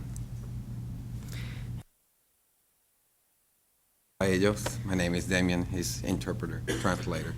Primero que nada, quiero agradecerle por la oportunidad que me están brindando. First of all, I want to appreciate all of you for the opportunity to be here today. Cuando yo estaba buscando lo que necesitaba para la aprobación de mi licencia, When I was looking for the requirements to approve for my license, reciprocity, tengo entendido que yo tengo todos los requisitos para poder hacer la reciprocidad de mi licencia. I understand that I have all the requirements that I need to have for the reciprocity. Aunque tengo mi licencia hace 2 años, Even though the license has been only given to me 2 years ago, desde el 2006, from 2006, estoy trabajando en un salón de belleza. I've been working in the hair salon. En Puerto Rico, In Puerto Rico, no se necesita una licencia para trabajar, siempre y cuando it's not required to have a license to work as long. estés trabajando con un licenciado. Do you work under the shelter of a licensed cosmetologist? Cuando salí de mi escuela superior, siempre tuve mucha pasión por la cosmetología. When he left high school, he had a lot of passion for cosmetology. Empecé trabajando. I started to work. Luego de eso, pues, estudié. After that, I went to school.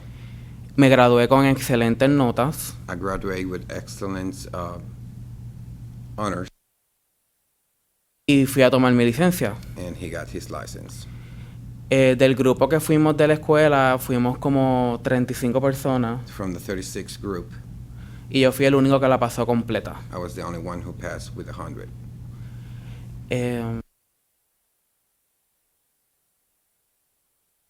El problema mayor que yo tengo My biggest problem es que yo llevo solamente aquí 2 meses. is that I've been here only 2 months. Y quisiera poder ir a trabajar, I would like to go to work, pero no puedo porque no tengo mi but licencia. I can't because I don't have the license. Y el examen en inglés And the English exam definitivamente definitely es un gran problema para mí is going to be a porque, big problem for me porque ahora mismo no domino el inglés. because I don't have control of the language. Cuando yo leí los requisitos de la reciprocidad, When I read my application of reciprocity, decía que si tenía 5 años más de experiencia, it says that if you have 5 years or more of experience, podían considerar darme mi licencia. the board will have to consider it. The board. Por eso fue que, pues, junto a la affidavit que le envié con un abogado, That's why I put a affidavit in your documents. certifica que yo llevo 8 años trabajando That certified como that cosmetólogo. I've been working for over 8 years as a cosmetologist. Adicional de eso, And in addition to that, tuve la oportunidad de ser instructor I had the opportunity in Puerto Rico to be an instructor as well. y para mí esto es una gran pasión y pues deseo mi licencia para poder hacer lo más que me gusta, que es la cosmetología. This is a great passion for me, and I will. Este es mi portfolio profesional. This is my professional portfolio. Tengo aquí mis notas completamente de que me gradué con altos honores. All his classes and the grades that he was actually. Y las fotos de Diploma. y las fotos de mi portfolio profesional con mis cambios de imágenes, que se los voy a pasar para que lo puedan observar. If y'all want to take a look.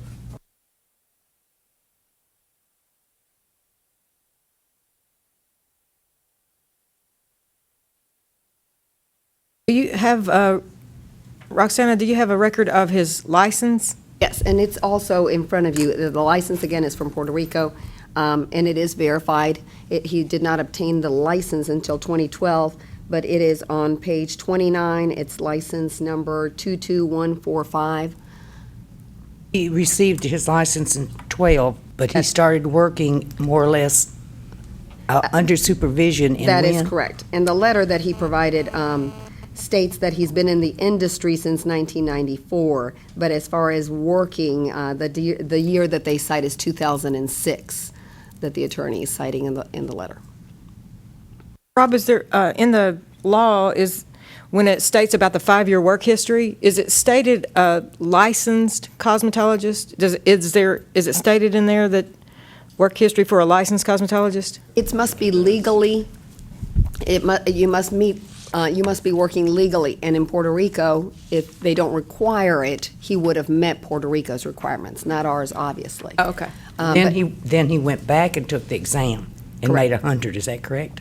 No, what happened is, he started as a cosmetologist because that was his passion. But he wanted to go ahead and get his license. The license happened later. Then he did went to work as an instructor as well. That's why the difference and discrepancy on the dates.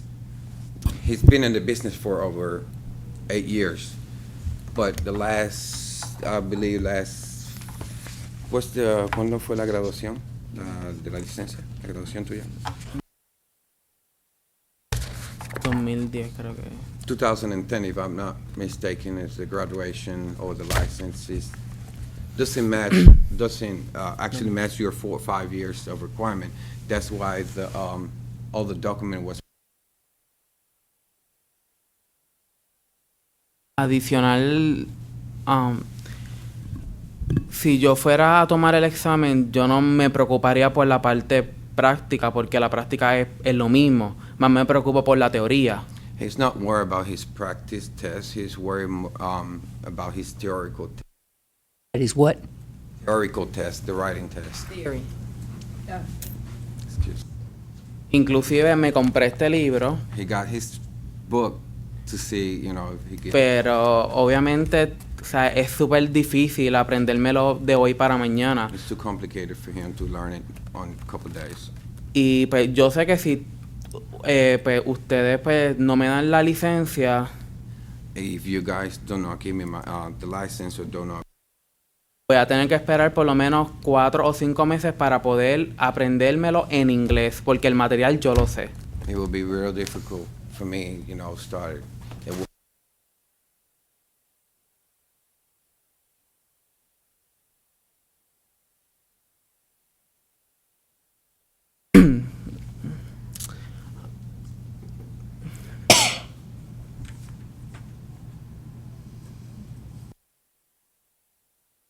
The language barrier wasn't the problem. There would be no problem. He could take the test.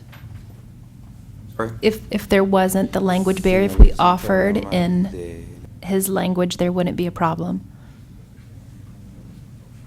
No tengo ningún tipo de problemas porque inclusive en Puerto Rico las clases que más yo daba era repaso a la revalida. It would not be any problem if he would have the text in Spanish because part of his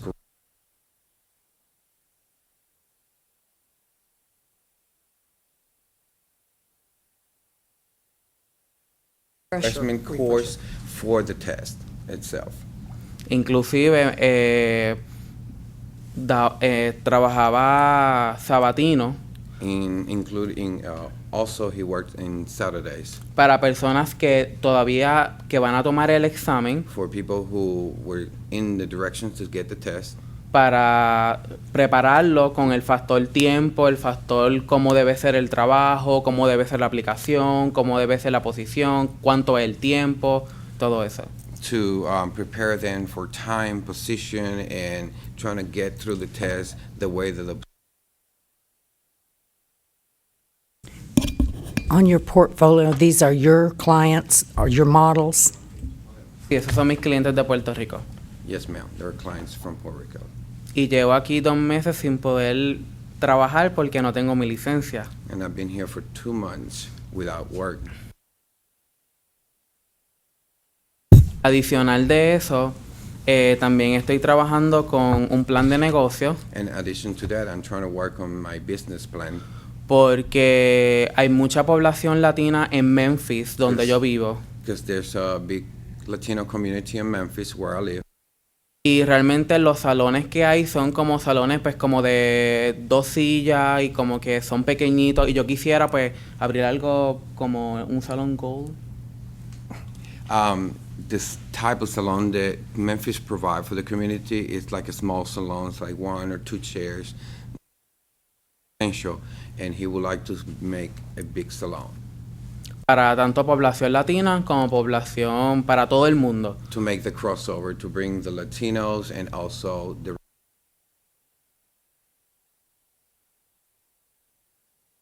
So we as a board, if we accept the, more or less the license he received from Puerto Rico, even though it was, their requirements are different from ours, which many countries are different from ours, then he would we legally be okay to accept his reciprocity is my question. Got 5 years of continuously and lawfully engaged in the occupation.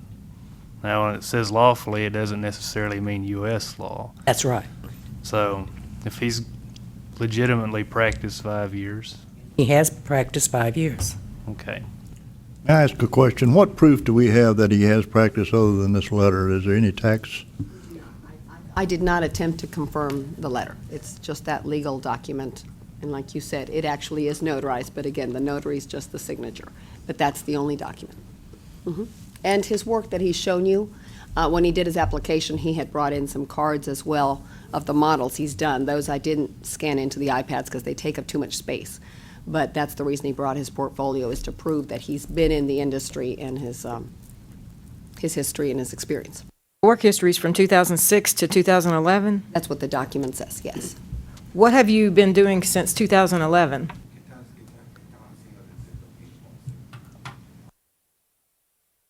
He continuado trabajando I have continued to work en el mismo campo. in the same industry. Porque, o sea, pero en esa experiencia fue en ese salón en particular. Because he has experience prior to his go to school. Pero yo sé, o sea, todavía, o sea, yo estoy trabajando desde el 2006 hasta ahora mismo. He's been O sea, working in the hacen 2 industry meses. since 2006 until 2 months ago. Okay, he was working up until 2 months ago? Estaba Yeah, he was trabajando. working until 2 months ago when he moved into the States. Mi último día de trabajo en Puerto Rico fue en marzo 7. March 7 was his last day at work. What led him to Tennessee? Why did he relocate here? Pues me mudé para acá porque quería experimentar un cambio. I moved here because I want to experience a new change in my life. Crecer como profesional. Grow as a professional. Adicional también quiero aprender inglés. And also I would like to learn some English.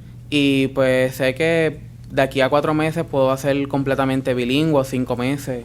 Maybe from here to 4, 5, 6 months I will be full. Y me mudé para acá pues para crecer profesionalmente, para vivir en otro ambiente, para tener cosas nuevas. I moved here to grow professionally, to see.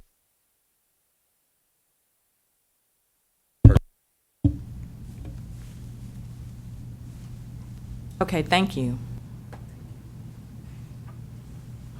Are there any other questions from the board?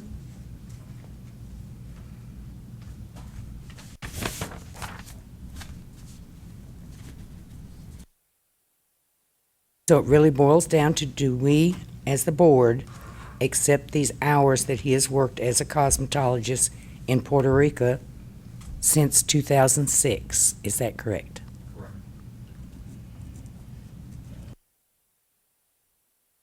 So it's just 2 separate processes. The first would be as to whether we accept the hours or not, and then if we did, then the second one would be in regard to the reciprocity, or that's all in one? It's all in one. You would be accepting his work experience instead of the 500 hours he would be short, to allow him and approve him for reciprocity. Given that the last time around, we didn't have a lot of history on his work, and we didn't have that letter to present to you, then we had no work history to add to the 1,000 hours. That's why the decision had been made to have him test. With the language barrier, his request is if we'll accept the work experience that is in that letter. I did not attempt to confirm it, just because it's hard to confirm something with Puerto Rico, but that you have in front of you, and his explanation and the portfolio that he's passed of his history. So that's what you would be deciding to do. I was just thinking, Mr. Herford just made me think, is there anyone that he's connected with that if we approved his reciprocity, that could teach him the Tennessee law in Spanish until he can speak and read English?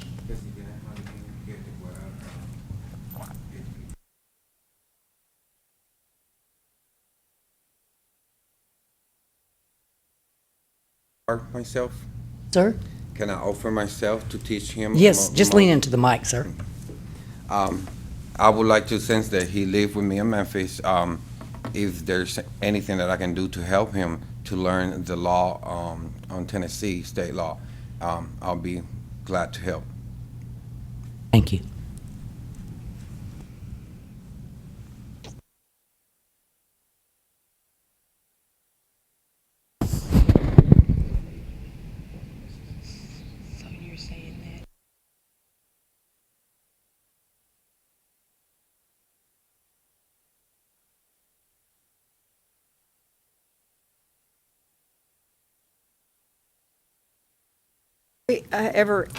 Have we ever requested that anybody take the practical exam? Not the theory and and not law? the theory? Not that I know of. We always do both. That's not to say, I don't think that you couldn't, right? Just have them. Can you take have the an interpreter practical? with you or No. not? Not on either test? No.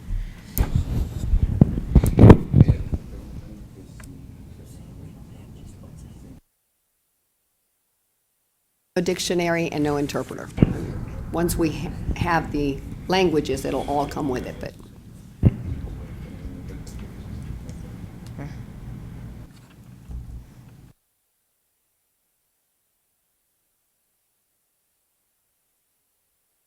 Discussion?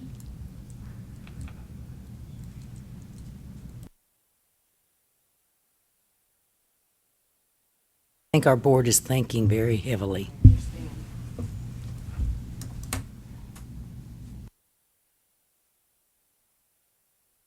If we accept this affidavit, we have the 5 years. Is that correct? Of work history? Now, usually the work history is current, up to, if it were up to the last 2 months when he moved here, it would, like 2009 to 2014 or whatever. Right, and the statute does say the most recent consecutive 5 years, so it would be through 2013. I think in the question that you asked Mr. Valle was, what has he done since then? And his statement is that this document is from just one place that they notarized. So he's worked at other places, doesn't have in writing. ¿Verdad? O sea, ha trabajado en otros lugares, no está verificado aquí, pero sí ha seguido trabajando. Did continue working. Work as an instructor in a beauty school. Instructor? As an instructor, yeah. He's a licensed instructor at Puerto Rico. Oh, in Puerto Rico. He left the salon. He went and got his license. Worked back to the salon, JCPenney for a while.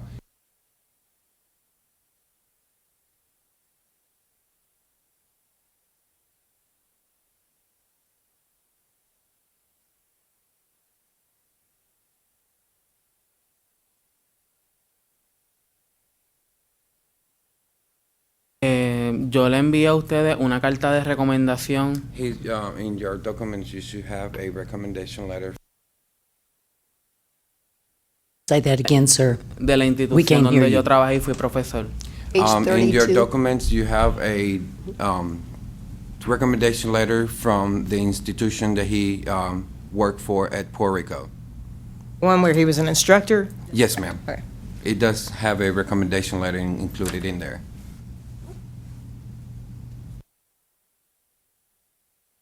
That one doesn't state the time frame, but if what he's saying is that that is where he went after leaving, then you would have more than the 5 years, and they would be up until he moved here. They're in cosmetology, not in instructor. That is correct. He's not That's asking for an correct, ma'am. instructor. Correct. Yo sé que para ser instructor aquí tengo que tomar unas 300 horas diferentes. Inclusive ya tuve una entrevista para una universidad donde hice una prematrícula para comenzar el curso para ser instructor, para hacer las horas. Pero hasta que no tenga mi licencia, no puedo tomar esas otras 300 horas. I have already talked to an institution in Memphis to be an instructor, but until the board grant him his license, he cannot begin his classes as an instructor in Memphis. They board to be approved his cosmetologist license so he can begin his education as an instructor cosmetologist in here in Tennessee, so we can have some people that can speak Spanish. But he also plans on opening his own salon, is that correct? He's planning on opening his salon, but part of his wishes is looking forward to be an instructor as well. But because he's got to take the 300 hours, he's got to, bring some money in too. Inclusive la directora de la institución donde yo fui, Yeah. Also, the director of the institution that I went to visit, ella quedó muy fascinada con mi trabajo y con mi currículo. she's fascinated with my work and my curriculum. Y ella fue la que me consiguió una beca. And she actually find him a Para poder estudiar sin tener que pagar nada. so he can go to school without paying anything. Y ella me dijo que una vez tenga mi licencia completa, And she secured him that once approved the license, que con mucho gusto me va a recibir con las puertas that abiertas. she will open the doors for him and get him into his.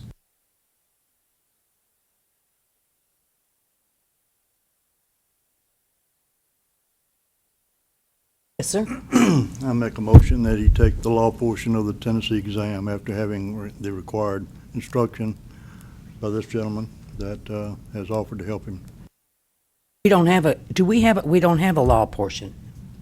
The law is with the theory. The reinstatement exams are the law and then the practical. That may be what Mr. Herfert's referring to. Not the theory, but just the 25 law questions is what you're recommending? We have those, just, Yes, when an individual is reinstated, when a license has lapsed and they need to be reinstated, they at that point have to take the practical and the law. And that is what that exam consists of, just the 25 questions for the law and the practical. We've never had someone just take the law. That's not to say that PSI couldn't arrange that. that's why I was confused. I'd never known that we did that. Right. The reinstatement includes, and per law, per the statute, it has to be the practical exam, and it always comes with the law piece. So I'd need to make sure if we do that motion that we're wanting him to do the practical as well, or just the law, if that's your decision. And I think what he stated is he wouldn't be able to take the law even right now because of the language barrier. That may not take him the full 4 to 6 months, but it would take him a bit. So I'll just need you to be clear on what the motion's going to be, and we'll make sure that PSI does just that piece.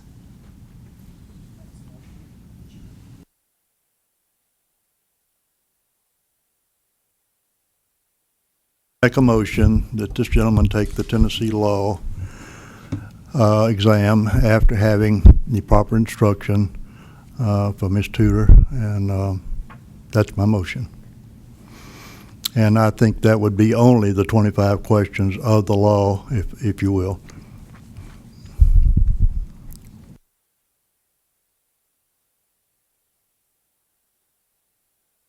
I hear a second.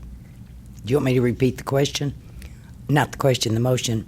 Mr. Herford has made a motion that he take the 25-question Tennessee law exam whenever he feels that he is capable of doing this. It is in English now.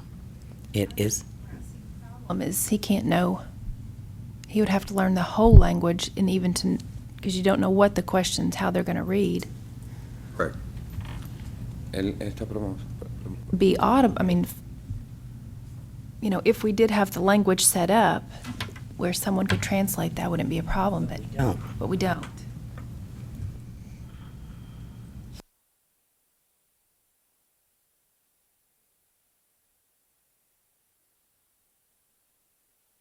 Just don't know if that's helpful at all. if he has to learn the whole thing in order to answer the 25 questions. Language, really, because it's not like you can just memorize the only, I'm rambling a little bit. Am I you're being not. clear? You're thinking out loud. You're Okay. You're thinking out loud. Well, if I do not hear a second, then the motion is dead. Let's do some more thinking, you guys. We've got to get out of here before midnight.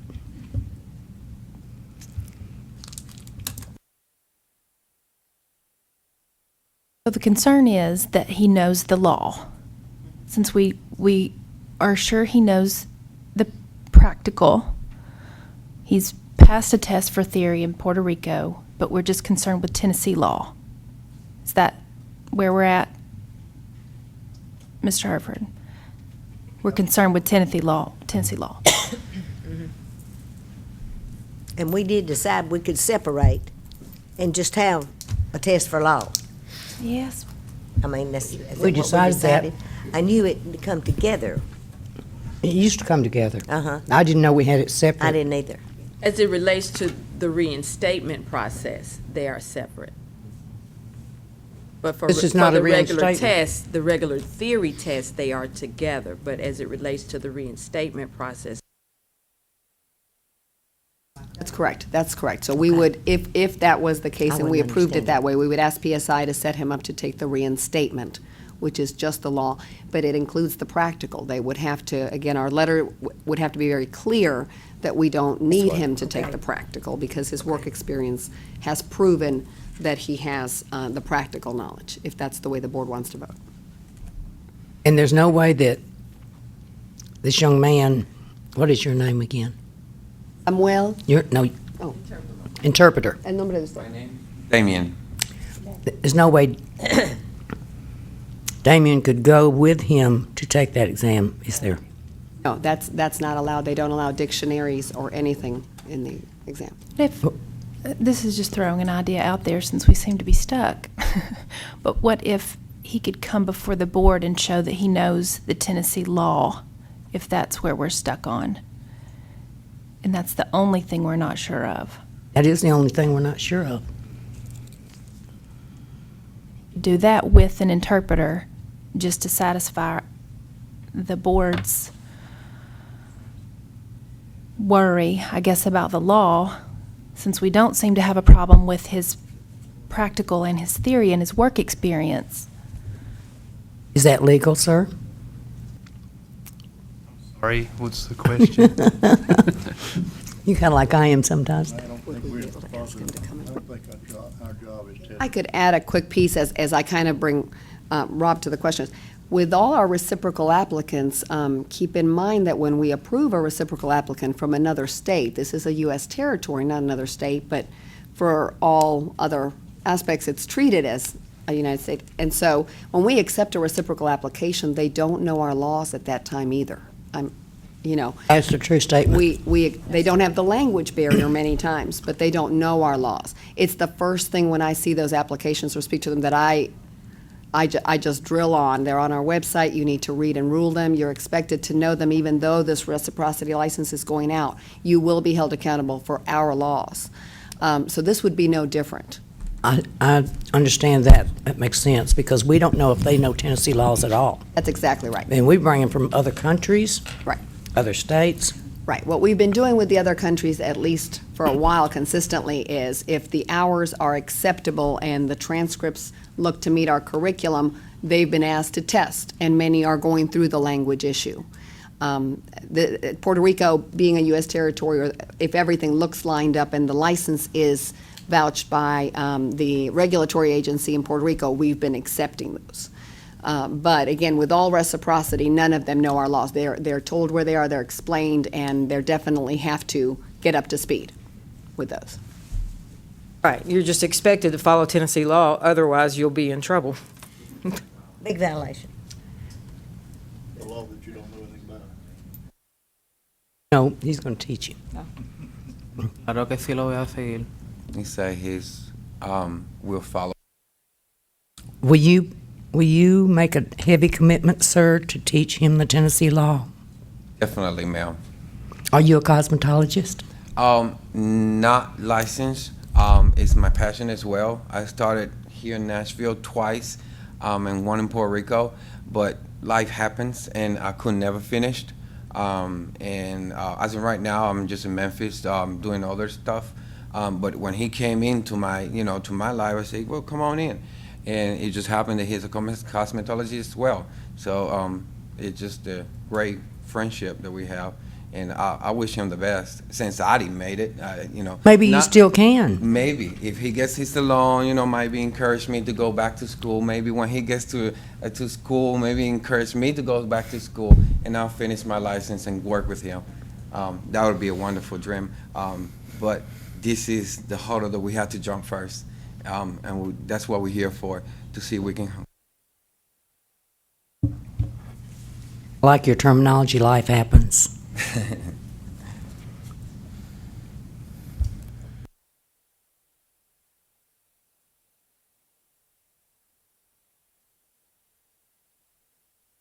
I'd like to make a motion that we approve the application for reciprocity and make a note that the applicant must understand that although we have the English barrier, that you are responsible for the law. You are held accountable for the laws that govern the industry in the state of Tennessee.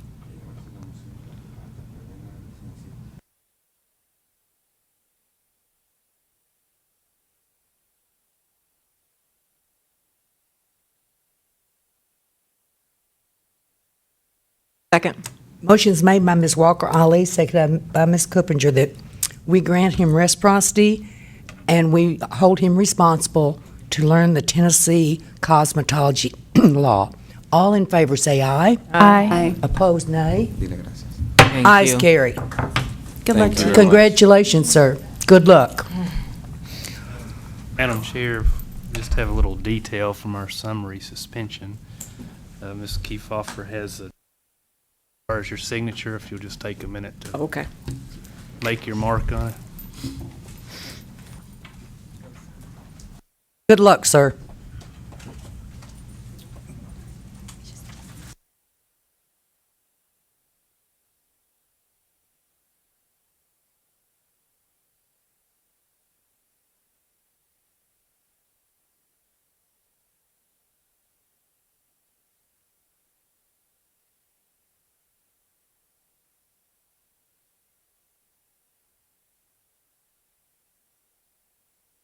All right. Thank you. I'm sorry. We're back on reciprocity. We're on page 33. And next on our agenda is our application for reciprocity of a manicurist license from Oregon for Terry Baldwin. Certification confirms her licensure was issued in April 1983, and the transcript shows she completed 575 hours. The letter Ms. Baldwin submitted states that she worked in the field, but it has been over 25 years ago. She kept her license active and is currently enrolled in an aesthetics program. The recommendation is that the applicant take the Tennessee examination. I'll make a motion that we approve the recommendation. Second. Who was that? Ms. Murray? Motion's been made. We accept the recommendation. Seconded by Ms. Murray. All in favor say aye. Aye. Opposed, nay. Ayes carried. I will not do that again. Application for reciprocity of cosmetology license from Florida for Phyllis Carlson. Certification reflects 1,200 hours and initial data from March 1991. Only the written exam is given in Florida, and there is no work history provided. The recommendation is that the applicant take the Tennessee examination or provide proof of work in the industry in the last 5 consecutive years. Make a motion we accept the recommendation. Second. Motion been made by Ms. Coopinger, seconded by Ms. Williams. We accept the recommendation. All in favor say aye. Aye. Opposed, nay. Ayes carry. Application for reciprocity of cosmetologist license from Connecticut for Mien Ding. Certification reflects 1,500 hours and initial date of March 2014. Only the national written exam is provided in Connecticut. Mr. Ding holds a Tennessee manicurist license, which has been active since May of 2012 by reciprocity through Texas. The recommendation is that the applicant be approved for reciprocal license.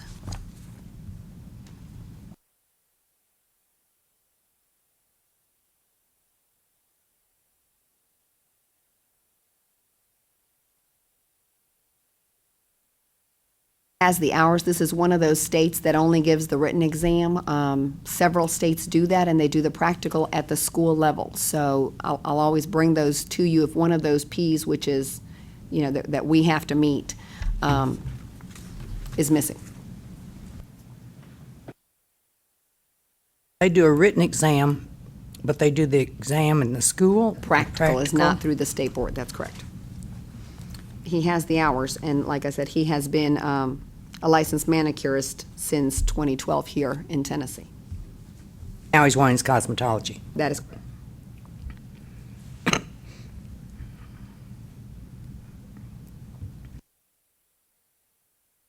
Have we had one come up before with a state like this that does not require practical?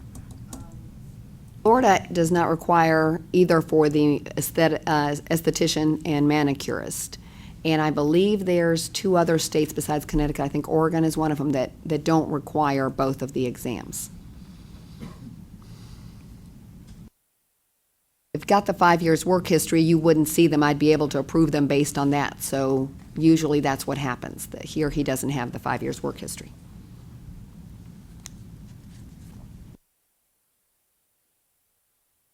Graduated in December.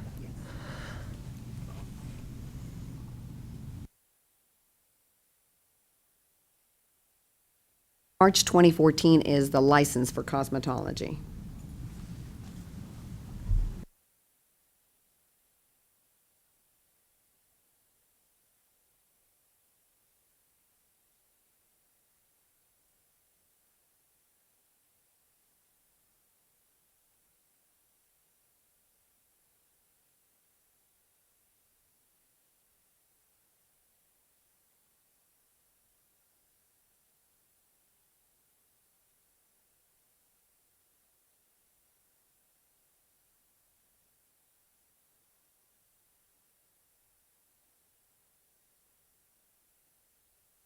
I make a motion, we accept the recommendation for Second. reciprocity. Motion's made by Ms. Coppinger, seconded by Ms. Barger, that we accept the recommendation. All in favor say aye. Aye. Opposed, nay. Ayes carry. Application for reciprocity of manicurist license from Florida for Nan Dung Tu. Certification reflects 240 hours toward nail specialist received and the initial licensure in December 2009. No state board examination is provided. Tax records show work history in Florida between 2009 and 2013. However, the license was not issued in 2009, so the 5-year requirement had not quite been met. The recommendation is that the applicant take the Tennessee examination.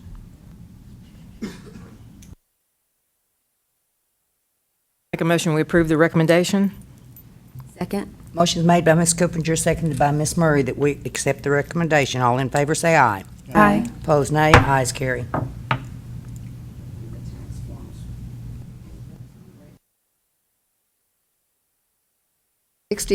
Recommendation, application for reciprocity of cosmetology license from Florida for Gustavo Franco. Certification reflects 1,200 hours and initial date of July 2004. Only a written state board exam is required in Florida. Letter from the accountant states Mr. Franco worked in the industry since 2005. Is also accompanied, as well as tax records from 2009 through 2012. The recommendation is that the applicant be approved for a reciprocal license. How did this one come before us? And because of the exam, that Florida doesn't have them take both exams, both state board exams. And if the board is comfortable with the states that don't provide both exams not being an issue and just approving them based on the exam, I can do that. I was aware of that. Well, what's happened is, as different states like us are going paperless and changing their documents to make them electronic, they're stating certain pieces of information, and that's what it is. Their document, I don't know if you can remember what Florida's certification looked like, but it didn't have that statement on it, that no exam is given, or just a written exam was given. So it might have been information we didn't have prior to that. But otherwise, he's got the tax records to vouch for the history, the work history. Yeah, he's got his 5 years. Make a motion, we accept the recommendation. Second. Motion's made by Ms. Coopinger, seconded by, Ms. Williams, seconded by Ms. Williams, that we accept the recommendation. All in favor say aye. Aye. Opposed, nay. Ayes carried. Application for reciprocity of cosmetology license from Florida for Hope Givens. Certification shows initial licensure in June 2010 with 1,200 hours, which expired in October 2013. Certification from North Carolina is by reciprocity, and license was issued in August of 2002. No work history has been provided. The recommendation is that the applicant take the Tennessee examination or provide proof of work history in the industry for the last 5 consecutive years. Motion to approve the recommendation. Motion's made by Ms. Barringer that we accept the recommendation. Do I hear a second? Second. Ms. Murray, second. All in favor say aye. Aye. Opposed, nay. Ayes carried. Request for approval of cosmetology instructor license from Ohio for Martin Hacker. Certification from Ohio shows initial licensure in 1992. Certification states Mr. Hacker completed 1,000 hours and was licensed by examination. He had work experience, granting him the managing cosmetologist license, as well as work experience in a salon from Ohio to issue his instructor license. However, there's no proof of instructor hours and no examination for instructor had been administered. Recommendations that the applicant be granted reciprocity for the cosmetology license, but to be required to complete the 300 hours for instructor curriculum prior to taking that examination. Ohio allows experience to bump them up, and then they apply that experience toward the instructor curriculum.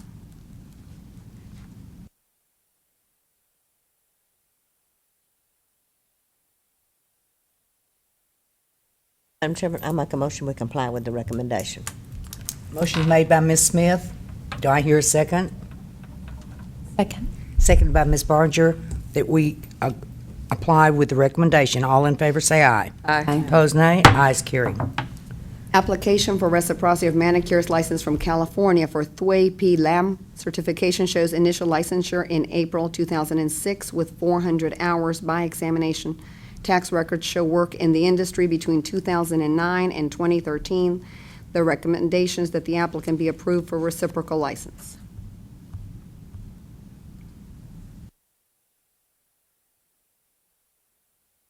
Motion to approve reciprocity.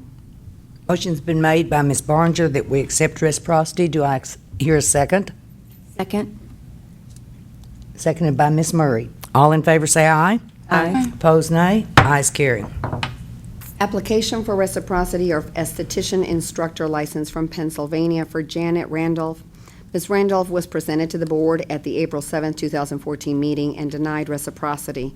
She has provided a letter and additional documents for reconsideration of both licenses. Certification of esthetician license is by examination, and it shows an initial date of January 2011, and certification for esthetician's license is also by examination, issued in April of 2011. The transcripts that are now provided show a total of 1,050 hours, but a different breakdown of what our requirements in Tennessee are.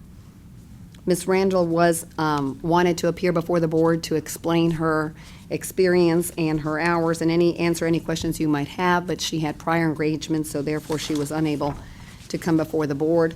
I'm going to let you review the documents as well as the letter without making a motion, and you can let me know what your motion will be.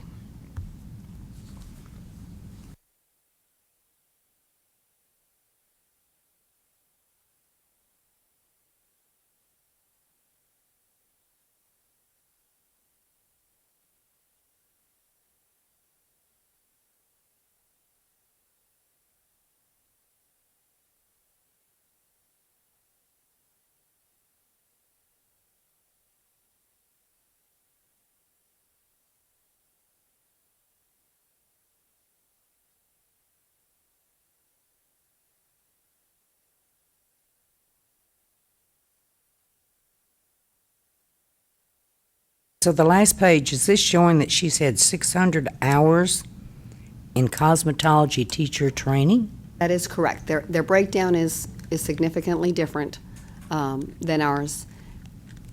Did she take an exam in Florida to be an instructor?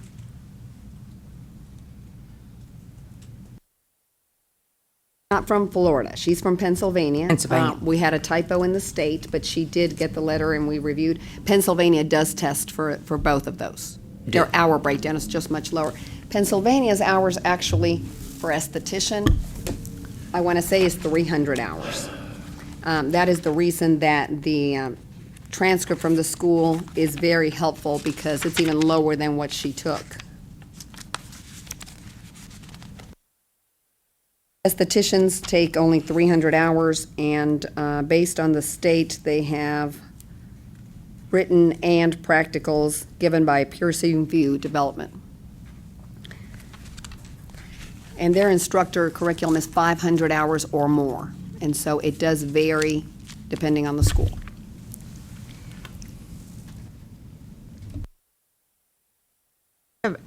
Does she have more than 80 hours for esthetician? That's what I'm looking at, 80 hours or something. 450, let me get you the document. I don't know what I'm looking. On page 97, you'll see the breakdown of the estheticians, which is the total of 450. Facial treatments, 200 hours, sciences, Oh, okay.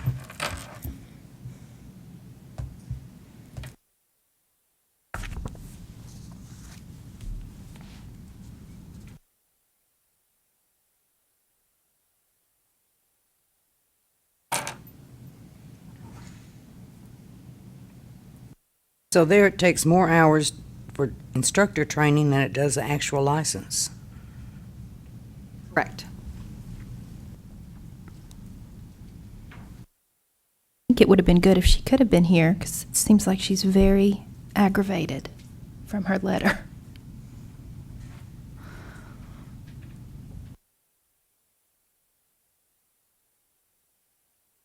Typo that we thought it was from Florida? Yeah, but she got the letter. I mean, by the time we got the letter, we knew it was Pennsylvania. Oh, okay. Yes. But the reason the delay the first time around is we were really hoping for the 5 years' work history, to be able to kind of see the history under the esthetician information. But that is unable, or even since 2011, she wasn't able to provide that. So I know she would have wanted to be here. Yes.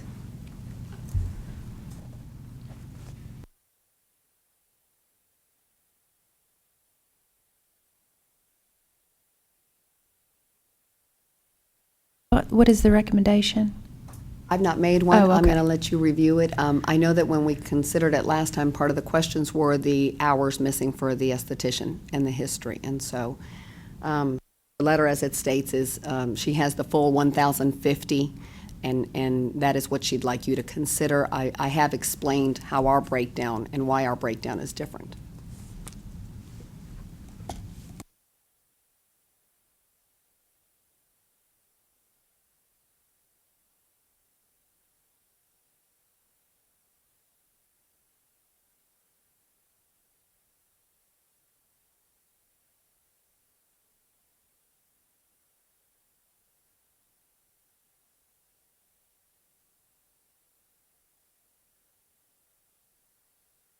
Her opinion, has she met requirements for Tennessee?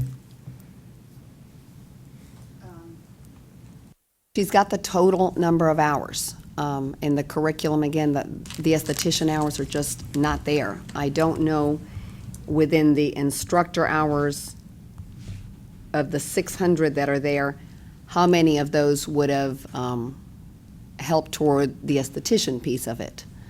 So that would be a question that I would have. Only 150 hours, isn't it? Mhm. It doesn't quite bring your 450 up to what it needs to be. I'm open for suggestions. Like I said, the first delayed reason was we were wanting some work history. And so these documents from the school show definitely the total number of hours being correct. I just don't know what the board's opinion is going to be on the. There's only 14 esthetician instructors in Pennsylvania.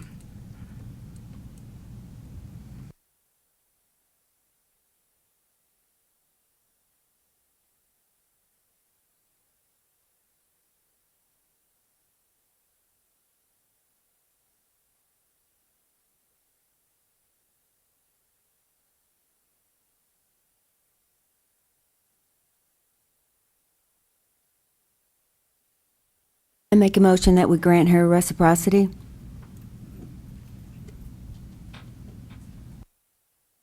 Second. Motion's made by Ms. Murray, second by Ms. Walker Ali, that we grant her reciprocity. All in favor say aye. Aye. Opposed, nay. Ayes carry. Well, we carefully considered that. Thank you. Next is an application letter. for reciprocity of esthetician license from Florida for Valerie Smeltz.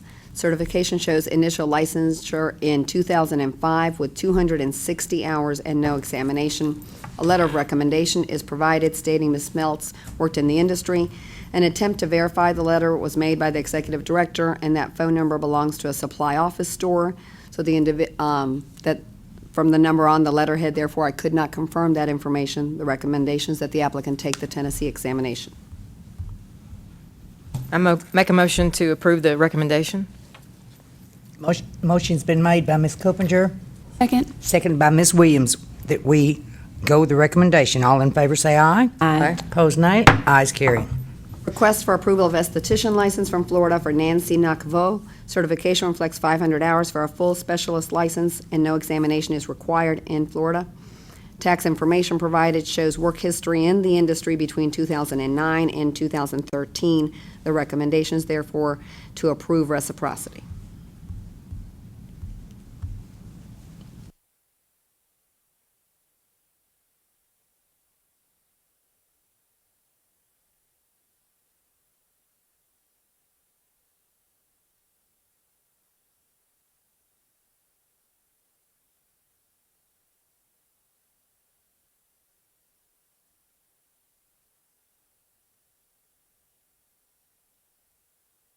Questions? Discussion?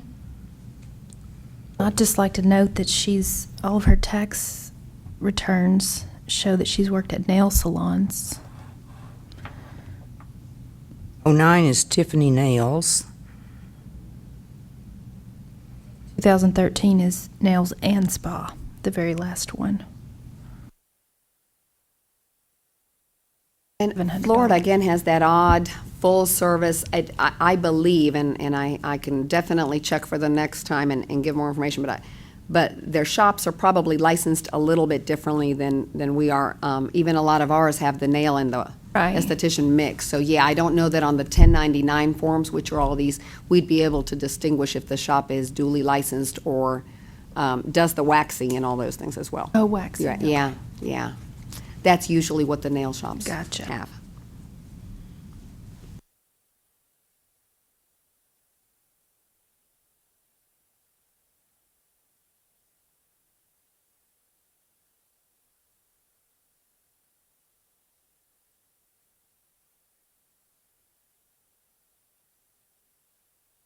Person has never taken an exam.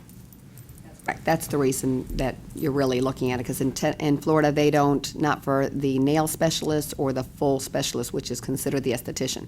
They don't do the. So the license they're asking for reciprocity is just manicurists? She's asking for esthetician. Oh, She has 500 hours. whoops. I wonder, do you know if the full specialist license in Florida, is that nails and And skin? aesthetics hours, that's Okay, right. so she's, Right.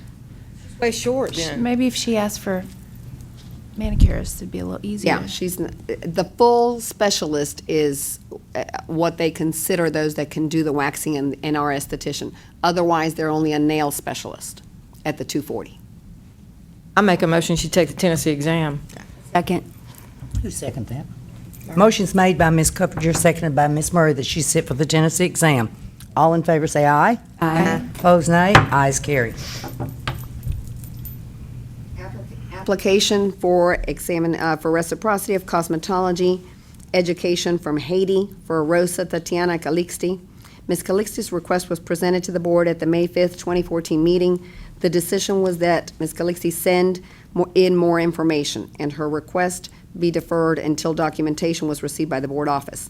Additional documentation from Haiti shows 930 hours received. Her letter states she's been working in the industry for over 20 years.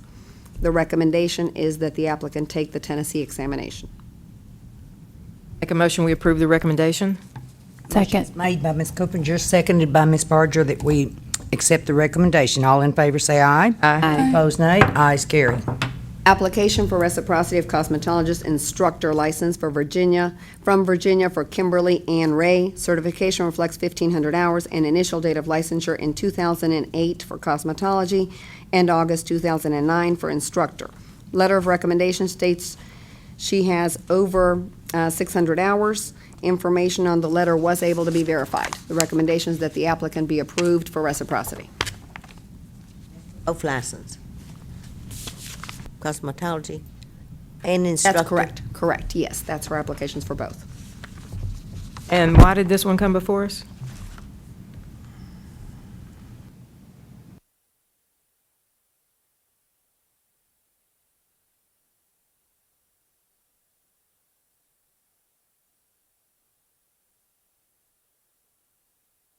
Her application has 300 hours of instructor, but I believe Virginia, so give me a minute, I will let you know.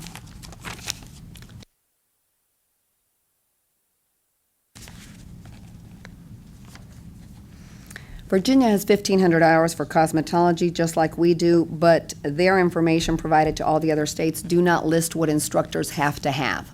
So I'm on there.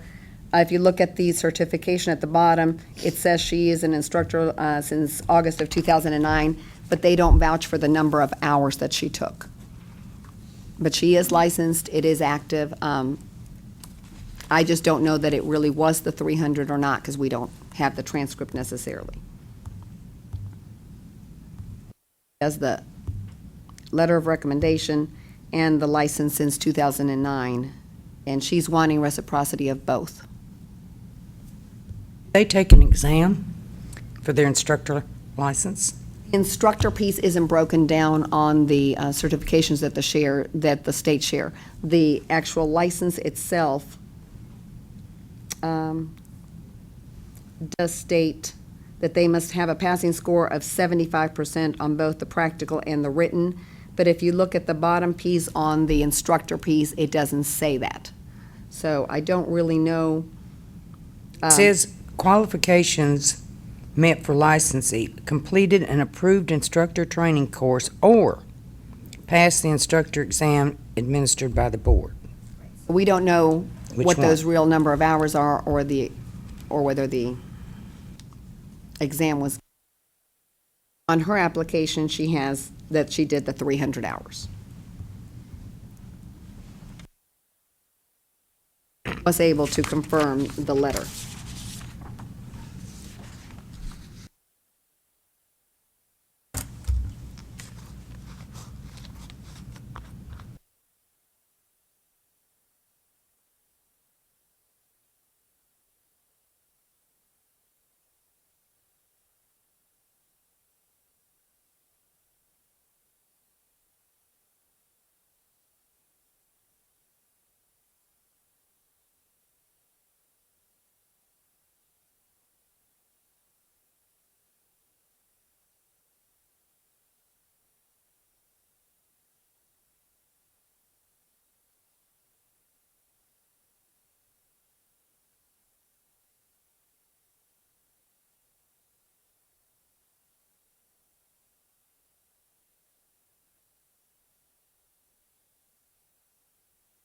Make a motion, we approve the recommendation. Second. Motion's made by Ms. Coopinger, seconded by Ms. Murray, that we accept the recommendation. All in favor say aye. Aye. Opposed, nay. Ayes carried. Application for reciprocity of cosmetologist license from Florida for Sheila Mills. Certification shows the initial licensure in 1994 with 1,200 hours and no examination. A letter stating work history since 2009 is provided but could not be confirmed. The recommendation is that the applicant take the Tennessee examination or provide tax records supporting work in the industry. Make a motion, we approve the recommendation? Second. Motion's made by Ms. Coopinger, seconded by Ms. Barger, that we accept the recommendation. All in favor say aye. Aye. Opposed, nay. Ayes carried. Request for approval of cosmetology license from Florida for Christy Sarpelli. Certification shows initial licensure in 2007 with 1,200 hours and no examination. 2 separate letters are provided showing work history from December 2007 through August 2012. The information appears to be from the shops, and the recommendations that the applicant be approved for reciprocity. I was able to call both shops, and though I didn't speak to anyone, both answering machines sounded like they were for those respective shops.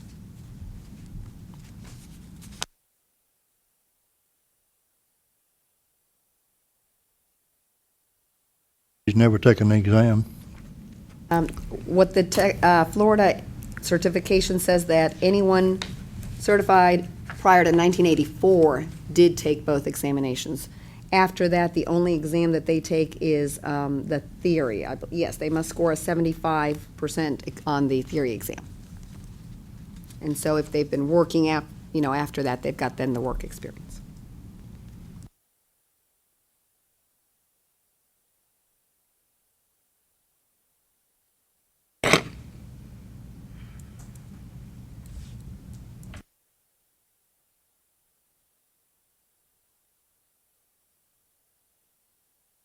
So she has the work experience. 2007 through 2012, August. And like I said, I was able to call the numbers regarding the shops, and they do appear to be located and have those numbers belonging to them.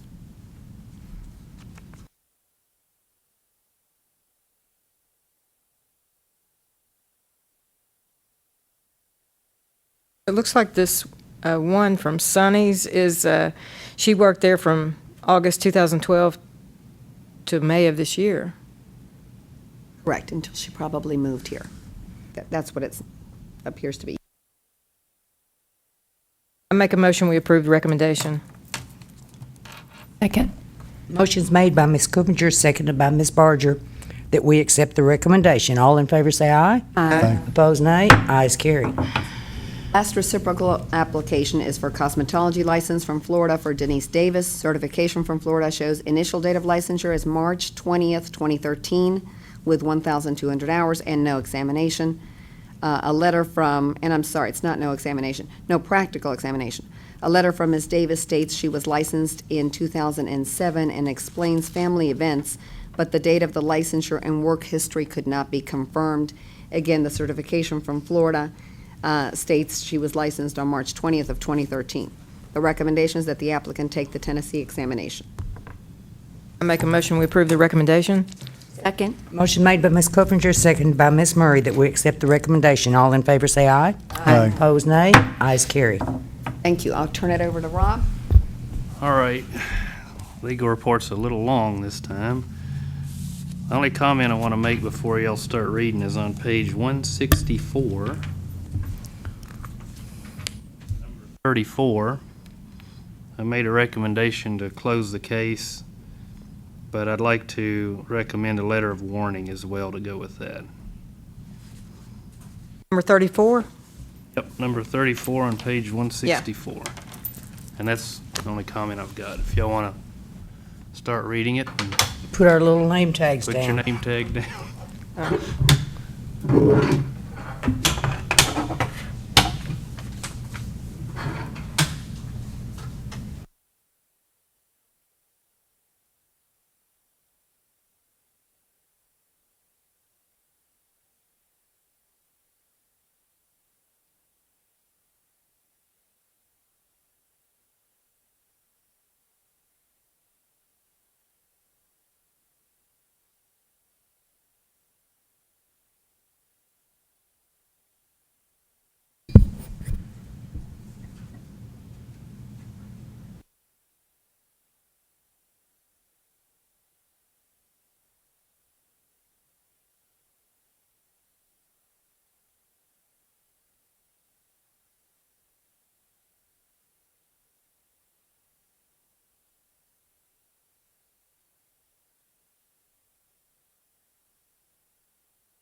think everybody's done unless I'm missing one.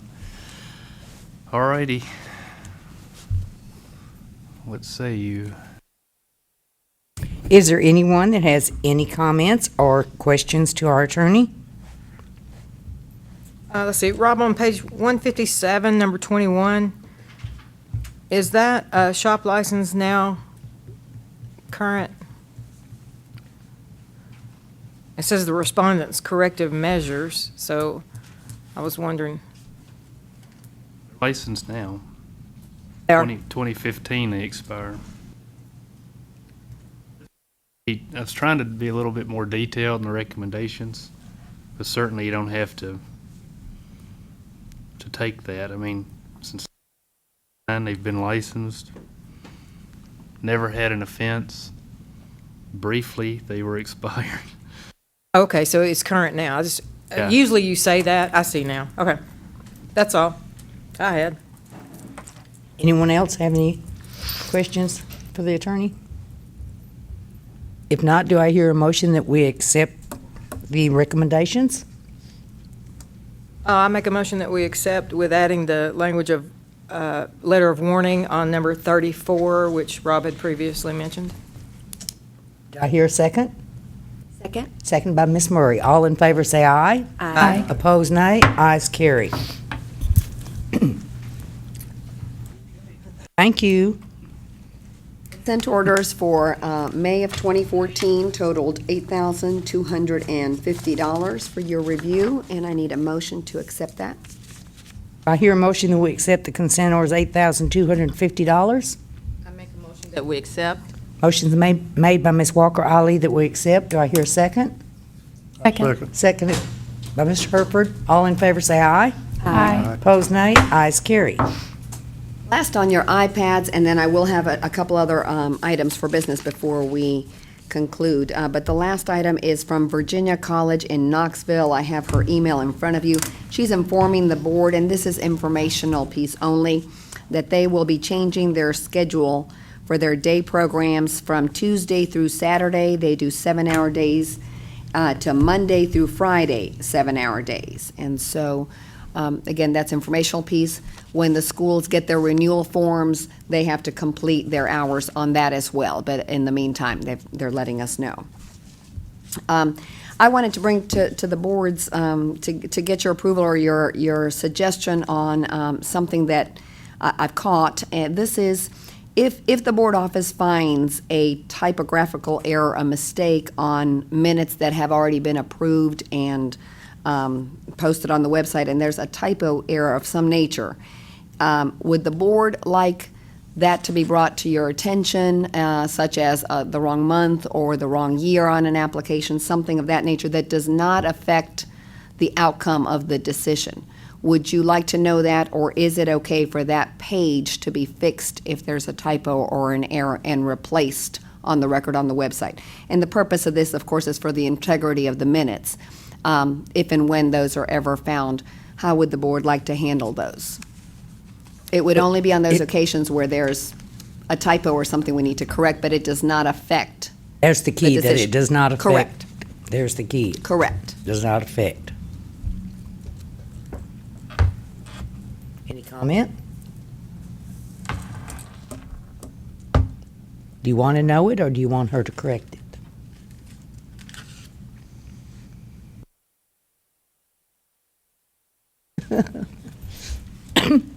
Is that a motion? I'll make a motion that you may correct a typo as long as it doesn't affect the outcome.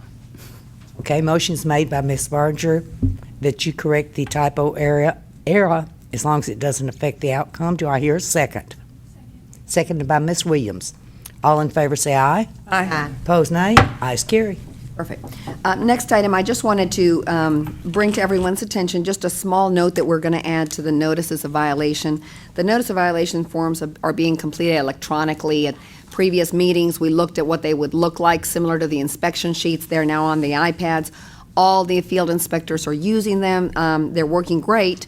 And then the board office is mailing the notice of violations to the individuals. We're putting them in regular mail unless the individual is not signing the notice of violation or it's unlicensed activity, and then we are certifying it to go out. All that will change once the field inspectors have printers in their vehicles, which is the next thing we're looking into. Those are tricky to find to where they're really reliable, so that's where we're at. In the meantime, we wanted to add a statement that says something along the lines of, a copy of this notice of violation will be sent to you from the board office, from the State Board of Cosmetology and Barber Examiners. That is our new name as of July 1st. Contact with the board office is not required. You will be mailed a letter regarding the board's decision from this citation in the near future. Something along the lines that tells them, you don't need to call the office. The next step will be something from legal. What's happening in many situations is they're getting it in the mail, and because they've got an envelope from the office, they're calling immediately thinking it's something new. When they were handed the paper, that wasn't happening. And so we just thought if we put a note that they could see as soon as they open and see the notice, they'd realize, okay, I don't need to call, nothing's changed, it's that same notice.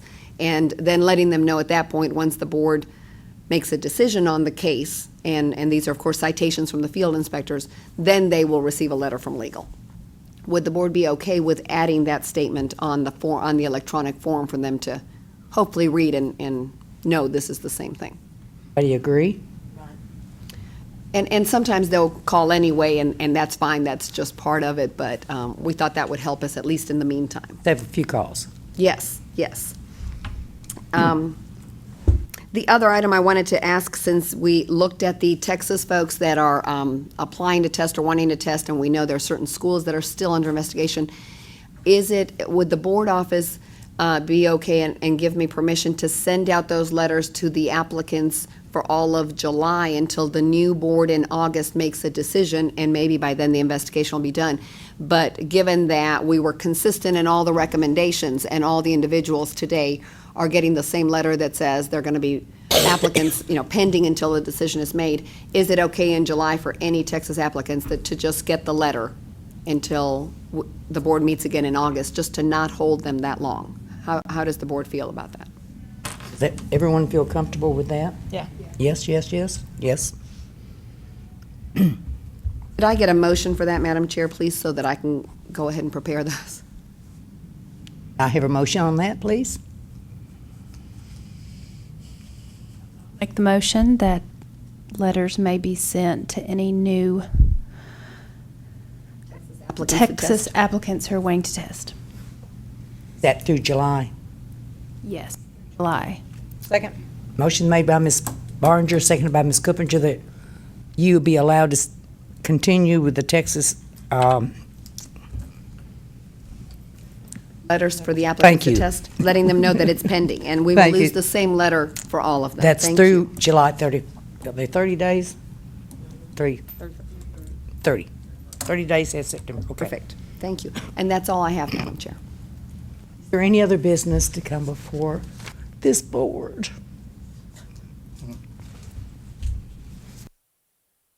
Do I hear a motion? We adjourn. Nobody wants to leave. Madam Chairman, I make a motion. We adjourn. Motion made by Ms. Smith, seconded by Ms. Cooper. We adjourn. All in favor, say aye. Aye. Opposed, nay. Ayes carried. Adjourned. Thank you all so much. Here's your pen. Oh, okay. It's been a good ride.